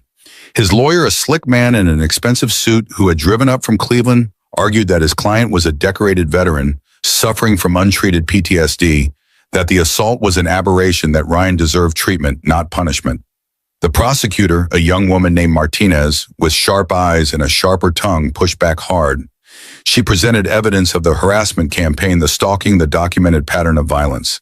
She called Sarah to testify about the years of abuse, and Sarah sat on the witness stand and told her story with a voice that shook but did not break. Thomas watched from the gallery, his ribs still aching, and felt something he did not expect: pity. Not for the violence, not for the terror, but for the man underneath it all. The man who had gone to war and come back broken. The man who had lost a daughter and never recovered. The man who had destroyed his family because he did not know how to live with his own pain. It did not excuse anything. It did not change anything. But it complicated the simple narrative of monster and victim. After Sarah's testimony, the judge called a recess. Thomas found her in the hallway outside the courtroom, leaning against the wall, her face pale and drawn.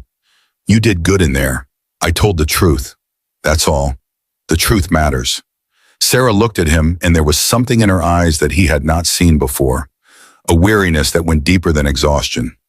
"He's going to get out," she said. "The lawyer's good, and Ryan knows how to play the system. He'll get probation or suspended sentence or whatever they call it, and then he'll be free." The prosecutor seems confident. The prosecutor doesn't know him. Sarah's voice was flat. "I do. He'll say whatever they want to hear. He'll play the troubled veteran, the grieving father, and they'll believe him because it's easier than facing the truth." Thomas wanted to argue, wanted to offer reassurance, but he could not. He had seen the way the defense lawyer worked, the way he spun Ryan's violence into a symptom of something beyond his control. It was effective, it was persuasive, and it was working. What do we do if he gets out? We keep going. Sarah's jaw tightened. "We've been fighting for this long." "We don't stop now." Thomas nodded. It was not much of a plan, but it was something. The trial stretched across 3 weeks, a grinding marathon of testimony and cross-examination and legal maneuvering that left everyone exhausted. Thomas testified about the assault, describing the blows in clinical detail, answering questions about his injuries, his fear, his state of mind. The defense lawyer tried to paint him as the aggressor, suggesting that Thomas had provoked Ryan, that he had inserted himself into a domestic matter that did not concern him. Thomas kept his voice steady, his answers clear, refusing to be baited. "I didn't provoke anyone. I was alone in my shop when he broke down the door. I didn't fight back because I knew I couldn't win a physical confrontation. I just tried to survive." "And in your opinion," the lawyer asked with a smirk that did not reach his eyes, "why did my client attack you?" Thomas looked at Ryan, sitting at the defense table with his hands folded and his face carefully blank. "Because I was standing between him and what he thought belonged to him. His wife, his son. He couldn't accept that they had chosen to leave, so he tried to take them back by force. And do you think my client is a dangerous man?" Thomas considered the question.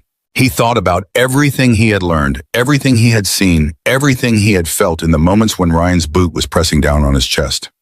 "I think your client is a broken man," he said finally. "I think he went through things that no one should have to go through, and he never got the help he needed. I think he's been in pain for so long that he doesn't know how to exist without it. And I think that pain has made him capable of terrible things." The courtroom was silent, but being broken doesn't make you dangerous. Thomas continued, "Choosing not to heal does. Choosing to pour your pain onto other people instead of dealing with it yourself. That's what makes someone dangerous." The defense lawyer had no follow-up questions.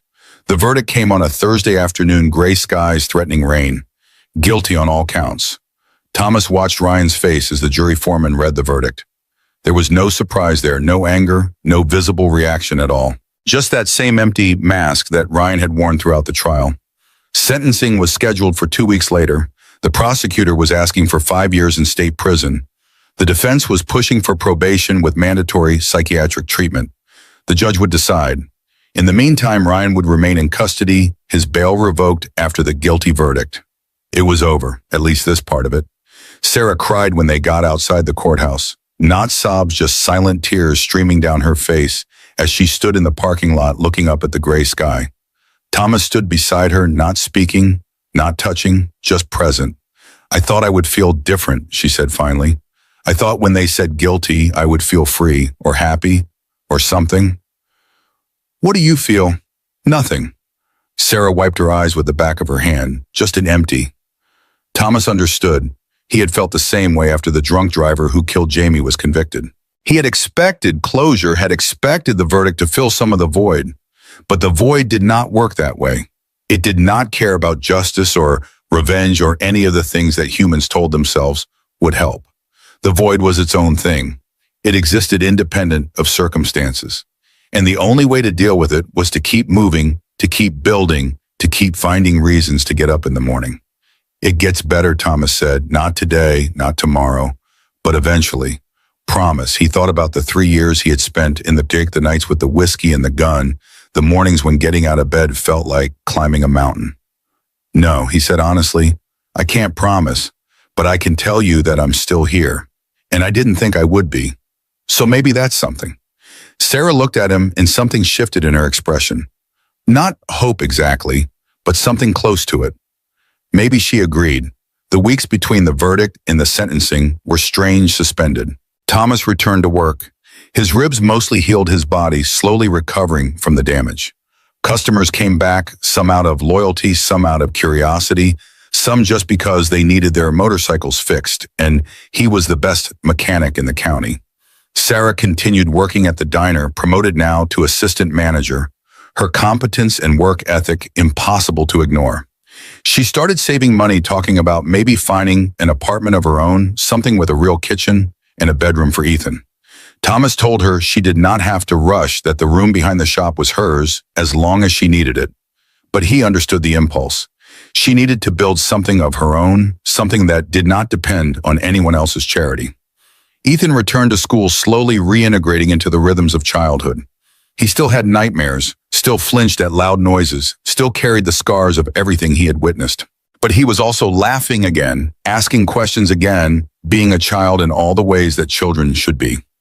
One afternoon, about a week before the sentencing, Ethan asked Thomas a question that caught him off guard. "Uncle Tom, do you think my dad is a bad person?" They were in the garage, Thomas working on a carburetor, Ethan sitting on his usual crate with a comic book in his lap. The question came out of nowhere, dropped into the comfortable silence like a stone into still water. Thomas set down his wrench, giving the boy his full attention. "That's a complicated question." "I know, but do you?" Thomas thought carefully before answering. He thought about Ryan's face in the courtroom, about the tears in the garage, about everything Sarah had told him about the man Ryan used to be. "I think your dad did bad things, terrible things, things that hurt you and your mom and can't be undone." "So he's bad." Thomas shook his head.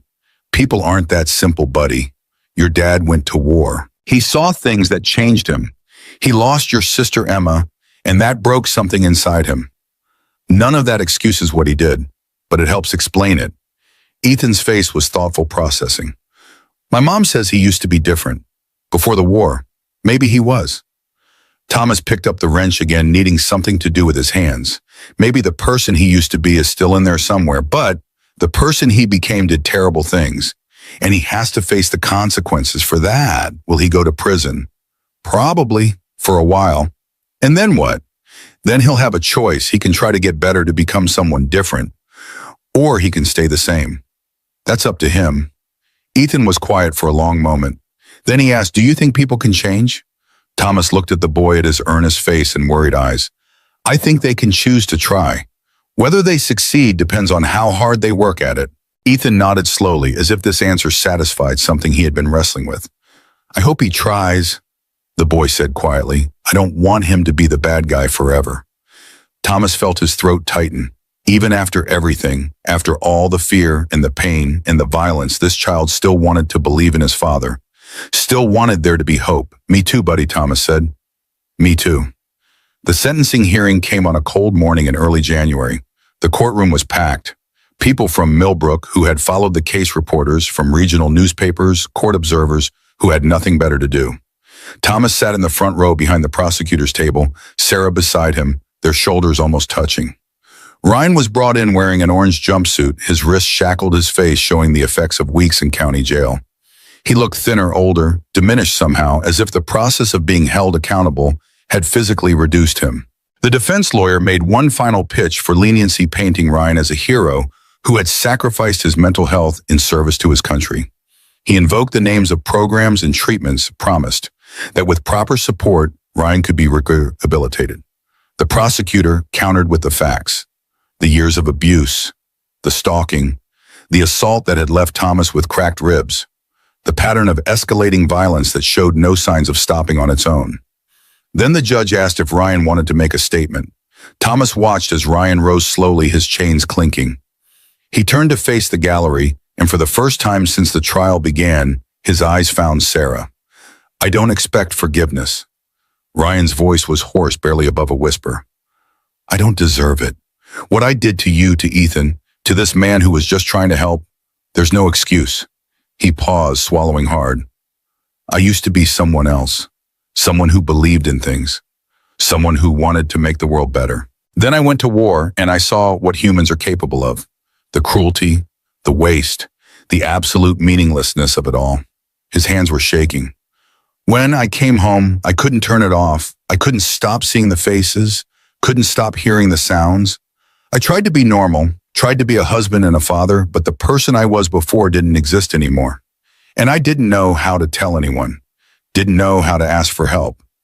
So I drank, and I raged, and I destroyed the only people who ever loved me. Tears were running down his face now. Emma. He said the name like a prayer. My daughter. She died because the world is cruel and random and doesn't care about our plans. Not because of Sarah. Never because of Sarah. I blamed her because I couldn't blame the universe, because I needed someone to be angry at. He turned to face Thomas. You were right. What you said that night. I was trying to make the pain stop by giving it to other people. And all I did was create more pain, more broken people. He looked at the judge. Whatever you decide, I accept. I've earned it. But I want you to know that I'm going to try. Not because I expect it to change my sentence, but because I have a son. And even if he never wants to see me again, I want him to know that his father tried to be better. That in the end, I didn't just give up. Ryan sat down. The courtroom was silent. The judge took a long moment before speaking, shuffling papers, composing her thoughts. Mr. Mitchell, she said finally, this court has heard extensive testimony about your actions and your history. There is no doubt that you have committed serious crimes. There is also no doubt that you have suffered greatly both in service to your country and in your personal life. She folded her hands. However, suffering does not excuse violence, and the pattern of behavior you have exhibited suggests that without significant intervention, you will continue to pose a danger to those around you. Thomas felt Sarah tense beside him. The court sentenced you to 4 years in state prison. The judge continued with eligibility for parole after 18 months contingent on successful completion of a mental health treatment program. Additionally, upon release, you will be subject to a 5-year restraining order prohibiting any contact with Sarah Mitchell, Ethan Mitchell, or Thomas Hayes. She looked directly at Ryan. I hope you meant what you said, Mr. Mitchell. I hope you use this time to become the person you claim to want to be. Because if you appear before this court again on similar charges, I will not be as lenient. The gavel came down. The hearing was over. Thomas walked out of the courthouse into cold January sunshine.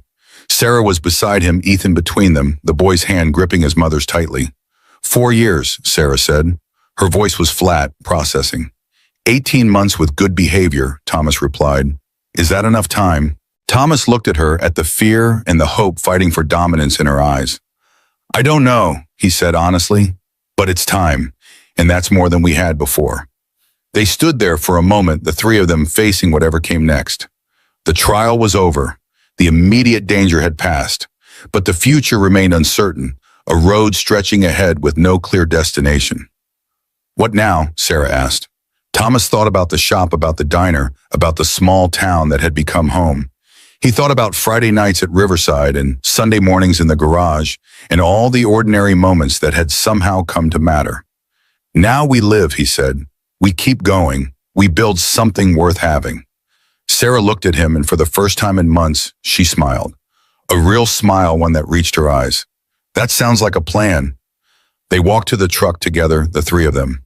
Behind them, the courthouse loomed gray and imposing. Ahead, the road wound through town, past the shops and houses they had come to know, toward whatever waited on the other side. And somewhere deep inside, in the place where grief and hope existed, side by side, Thomas felt something shift. Not an ending, not quite a beginning, but a turning point. A moment when the story could go in any direction. He chose forward. They all did.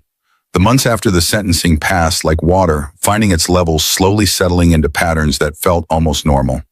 Spring came to Millbrook with its usual reluctance, winter holding on through March before finally releasing its grip. The snow melted in stages, revealing the brown grass beneath, then the first tentative shoots of green. Trees budded, birds returned. The world continued its ancient cycle of death and renewal, indifferent to the small human dramas playing out beneath its notice. Thomas returned to work fully.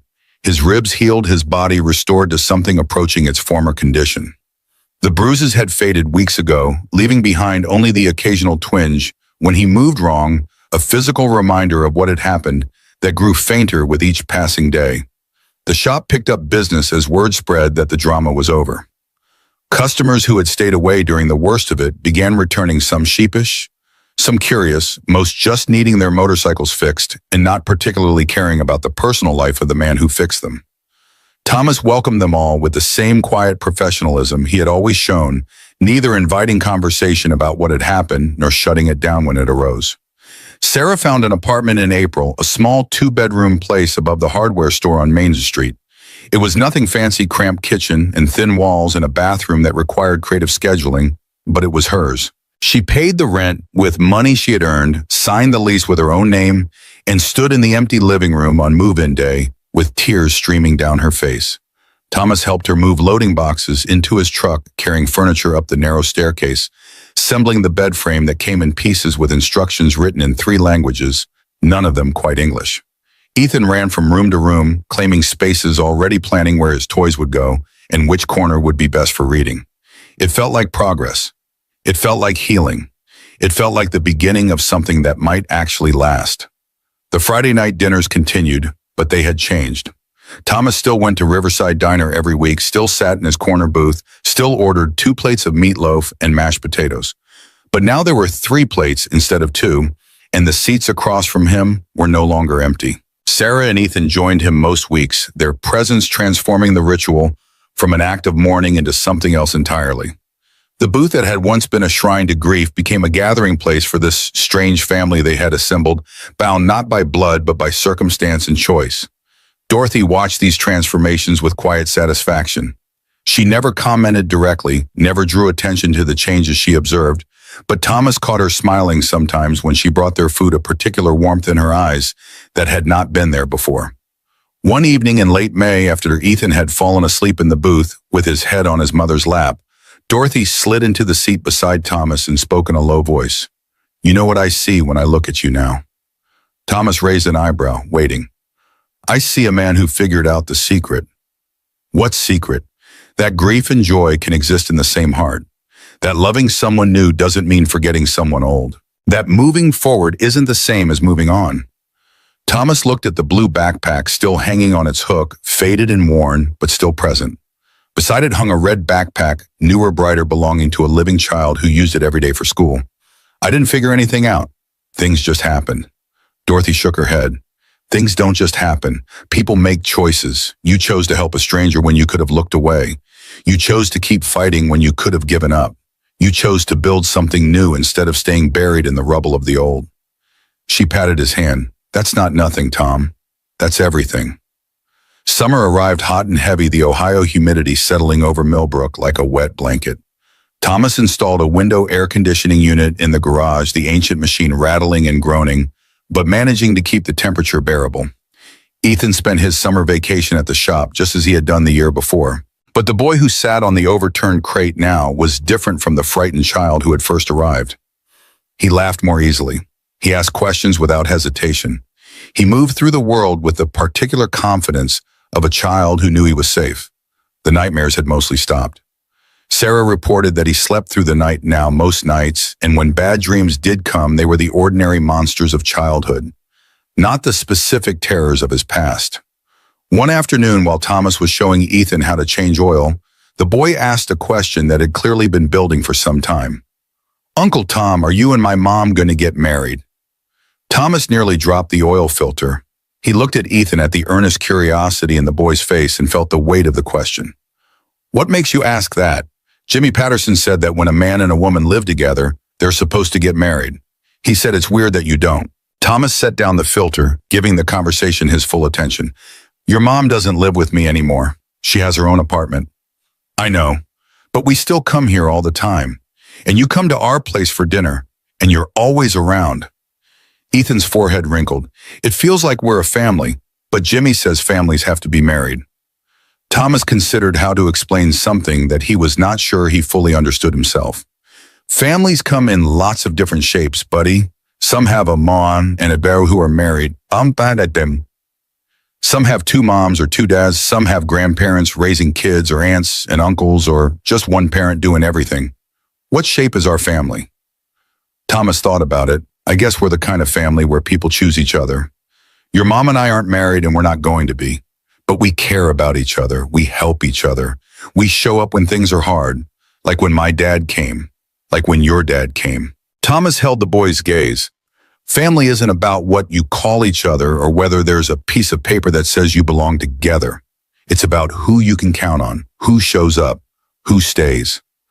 Ethan processed this, his young mind working through the concepts. "So you're like my family, even though you're not my dad. I'm not trying to be your dad. Your dad is your dad, whatever happens between him and your mom. But I can be someone else, someone who cares about you and wants to help you grow up right. What do I call you then?" Thomas smiled. "You've been calling me Uncle Tom for almost a year now. That seems to work pretty well."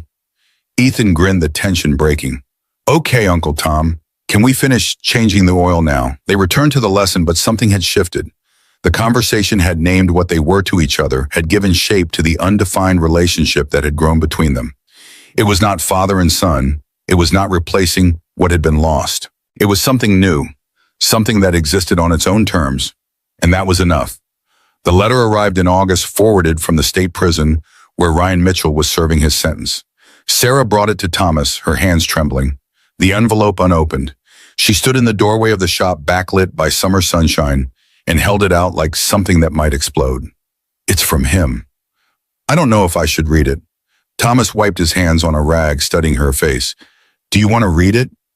"I don't know. Part of me wants to throw it away." "But another part."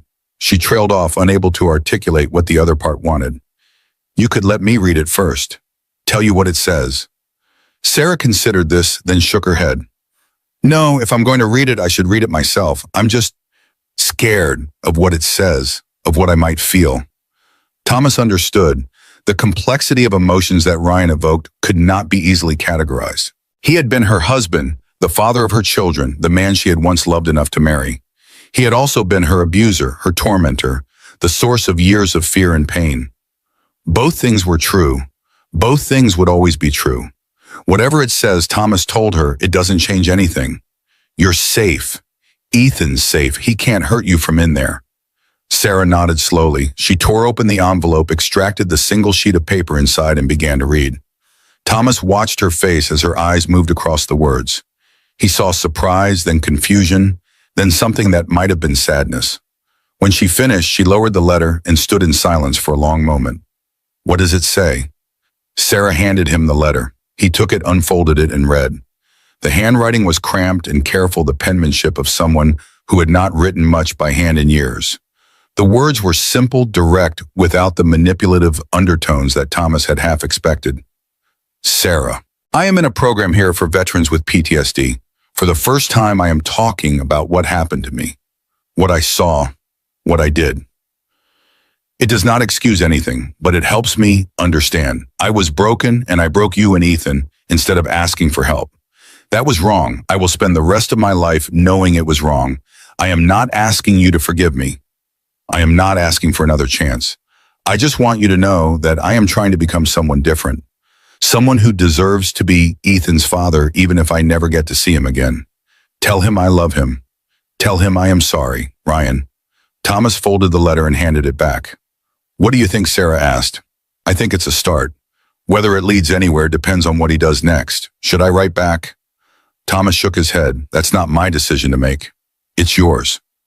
Sarah looked at the letter for a long time. Then she folded it carefully and put it in her pocket. I'm going to wait, she said. See if there are more letters. See if this is real or just something he's saying to make himself feel better. That sounds wise. Sarah turned to go, then stopped at the door. Thank you for being here, for being you. Thomas nodded, not trusting his voice to speak. She left, and he stood alone in the garage with the smell of oil and metal, thinking about broken men and the long road toward redemption. Autumn painted Millbrook in shades of orange and gold, the maples along Main Street putting on their annual show.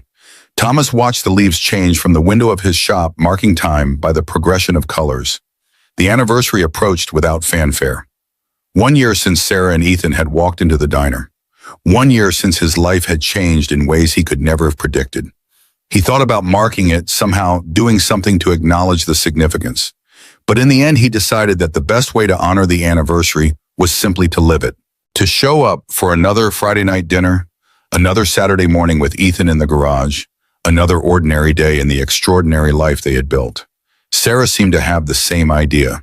She arrived at the diner that Friday with a small gift wrapped in paper that Ethan had decorated with crayons.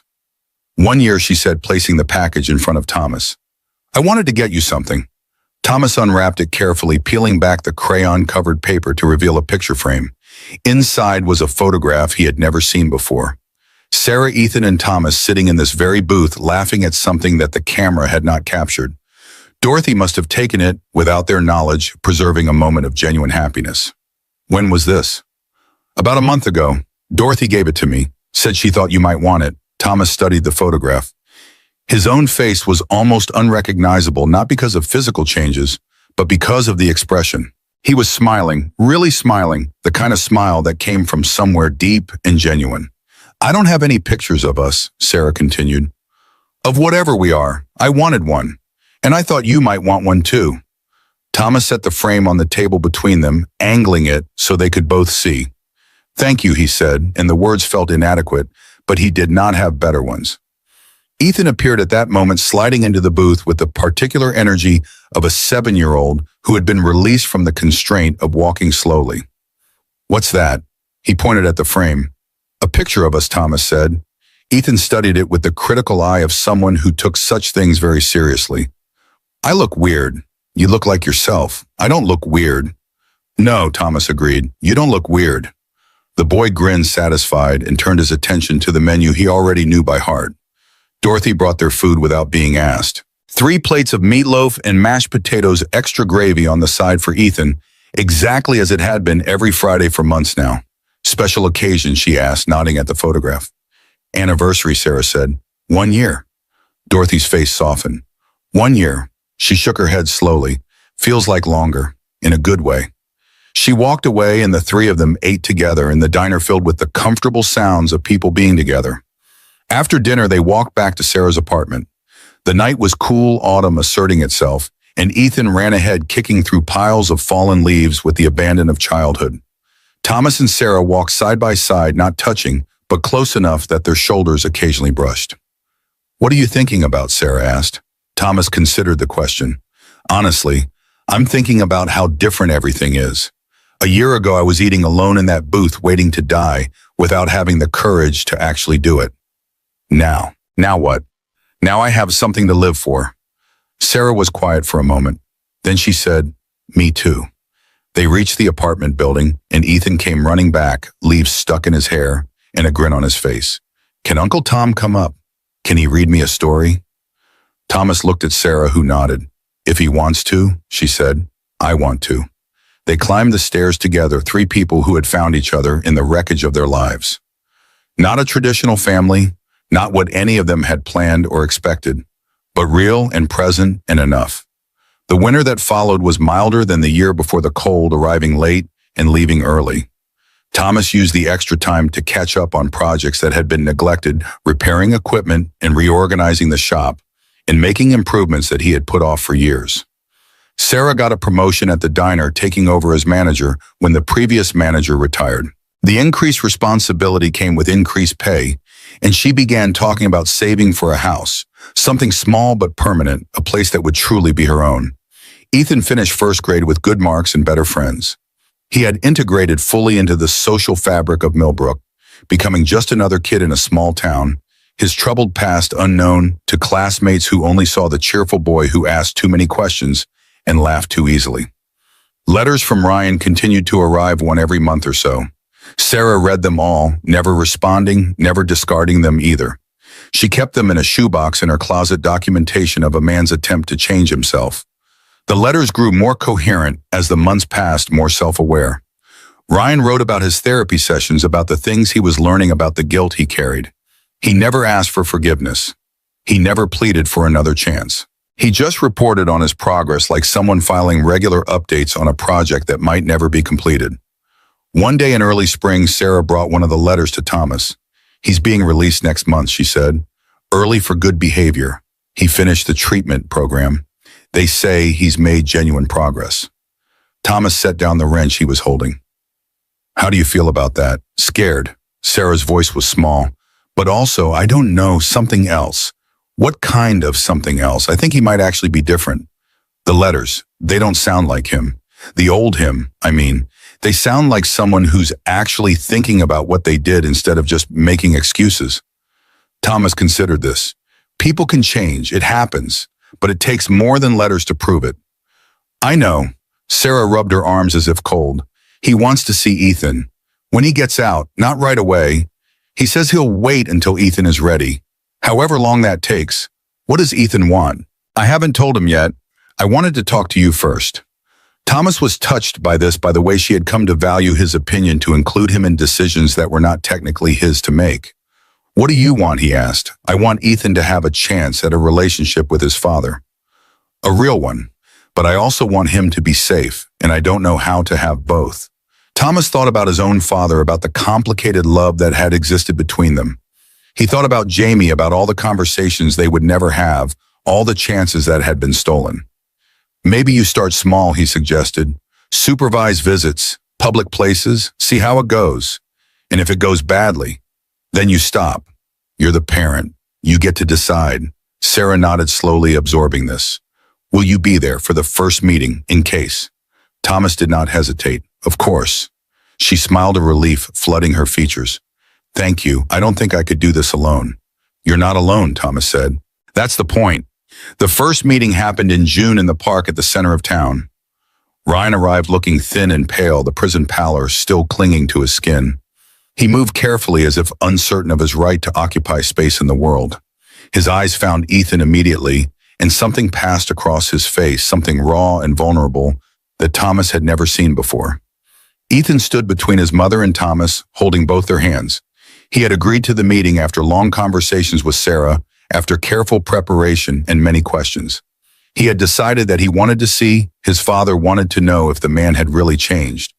But that did not mean he was not afraid. Ryan approached slowly, stopping at a respectful distance. He knelt down, bringing himself to Ethan's level, and when he spoke, his voice was rough with emotion. "Hi, buddy." Ethan did not respond. He just looked at his father, studying him with the particular intensity of a child trying to reconcile memory with reality. "I know I scared you," Ryan continued. "I know I hurt you. I'm sorry. I'm so sorry." Still, Ethan said nothing. "I'm not going to ask you to forgive me." Ryan's voice cracked. "I just want you to know that I'm trying to be better. And if you ever want to talk to me or see me or even just yell at me, I'll be here." Silence stretched between them. Thomas watched, ready to intervene if necessary, but sensing that this was a moment that needed to happen on its own terms. Finally, Ethan spoke. "Mom says you were sick. That's why you did bad things." Ryan nodded slowly. I am. But that's not an excuse. Sick people still have to take responsibility for what they do. Are you better now? I'm getting better. Every day, a little more. It takes a long time. Ethan, consider this. My friend Marcus has asthma. He has to use an inhaler every day. Is it like that? Something like that. Ryan's lips curved into a small, sad smile. Except my inhaler is talking to people. Doctors. Other veterans. Learning how to handle the things in my head. Are the things in your head gone? No, they'll never be completely gone. But I'm learning how to live with them without hurting the people I love. Ethan was quiet for a long moment. Then he released Thomas's hand and took a step forward. I drew you a picture, the boy said. Mom said I should give it to you if I wanted to. He pulled a folded piece of paper from his pocket and held it out. Ryan took it with trembling hands, unfolded it, and looked at what his son had created. Thomas could not see the image from where he stood, but he saw Ryan's reaction. The man's face crumpled, tears streaming down his cheeks, his shoulders shaking with silent sobs. It's us, Ethan explained. You and me and Mom, from before, when we used to go to the park. Ryan could not speak. He just knelt there, holding the picture, crying in a way that seemed to come from somewhere very deep. I remember too, Ethan said quietly. The good parts, before everything got bad. Ryan finally found his voice. I'm going to get that back. I'm going to earn it back, even if it takes forever. Ethan nodded solemnly. Okay, but you have to be patient. Mom says trust takes a long time to build and only a second to break. Your mom is right, I know. Ethan glanced back at Sarah. She's smart. The meeting lasted another half-hour, cautious conversation and careful boundaries. When it was over, Ryan thanked Sarah, and Thomas shook hands with both of them and walked away without looking back. In the car on the way home, Ethan sat quietly in the back seat, processing everything that had happened. How do you feel? Sarah asked. Ethan thought about it. I feel like maybe things can get better. Not all at once, but maybe. Sarah looked at Thomas and something passed between them. Not quite hope, but something adjacent to it. Maybe, Sarah agreed. We'll see. The months that followed brought slow, incremental progress. Ryan found an apartment in Columbus far enough away to respect the boundaries, but close enough for occasional visits. He got a job at a garage using skills he had learned before the war, and he attended his therapy sessions religiously, never missing an appointment. The visits with Ethan continued, gradually expanding from supervised meetings in public places to afternoon outings to eventually occasional dinners at restaurants, where the three of them, Ryan, Sarah, and Ethan, could sit together and practice being civil. Thomas was not part of these dinners. That was appropriate, he thought.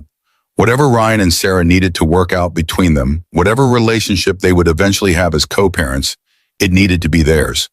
But he remained present in other ways. Friday dinners at the diner, Saturday mornings in the garage, the ordinary fabric of the life they had built. One Friday evening in October, exactly 2 years after Sarah and Ethan had first walked into Riverside Diner, Thomas sat in his usual booth and looked at the 2 backpacks hanging on the hook. The blue one faded and worn, belonging to a boy who had been gone for 5 years now. The red one newer but starting to show signs of use, belonging to a boy who was very much alive. Sarah slid into the seat across from him, Ethan beside her. You're thinking about him, she said. It was not a question. Thomas nodded. Always on days like this. Tell me about him. Thomas looked at her, surprised. He had never talked about Jamie to anyone except in the most general terms. The grief had always felt too private, too sacred to share. But Sarah waited, patient and open, and something in her expression made him want to try. He was loud, Thomas began.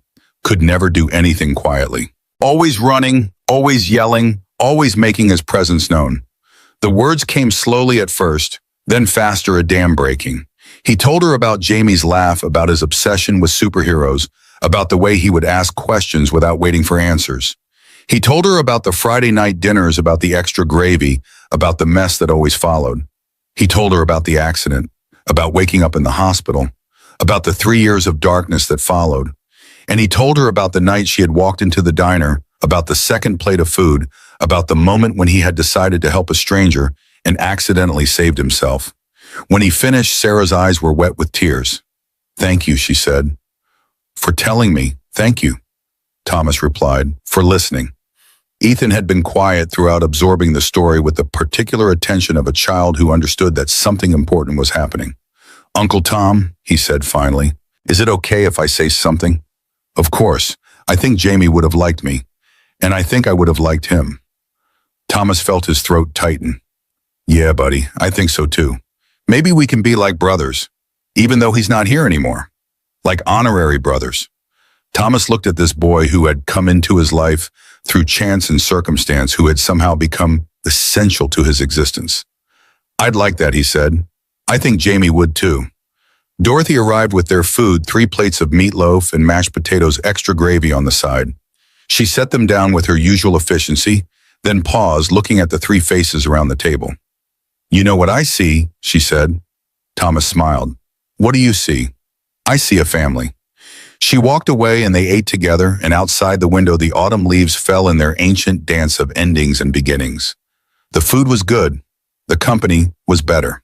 And somewhere in the spaces between heartbeats, Thomas felt the presence of everyone he had loved and lost, not as a weight, but as a warmth, not as an absence, but as a continuation. Grief did not end. It transformed. It made room. It learned to share space with joy and hope, and all the complicated emotions that made up a human life. Thomas reached across the table and touched the strap of the blue backpack, a gesture so familiar it had become unconscious. Then he turned back to Sarah and Ethan, to the family he had found in the wreckage of the one he had lost. Same time next week, Sarah asked. Same time next week, Thomas agreed. And that was enough. That was everything. Outside, the night settled over Millbrook, stars emerging in the darkening sky. The diner glowed warm and bright against the darkness, a beacon for travelers and locals alike. Inside, 3 people sat in a corner booth eating meatloaf and mashed potatoes, talking about nothing in particular. A man who had lost everything. A woman who had run from everything. A boy who was learning that everything could be okay. They were not a traditional family. They were not what anyone would have expected. But they were real. They were present. They were choosing each other every day in all the small ways that added up to something larger than themselves. And that was the story. Not of endings, but of beginnings. Not of what was lost, but of what was found. Not of grief alone, but of grief and joy intertwined, inseparable, both part of the same great mystery of being alive. The diner door opened and new customers came in. Dorothy greeted them with her usual warmth. The coffee pots hissed and steamed. The world continued its eternal turning. And in the corner booth, Thomas Hayes smiled at the family that had found him and felt for the first time in years like he was exactly where he was supposed to be. Home.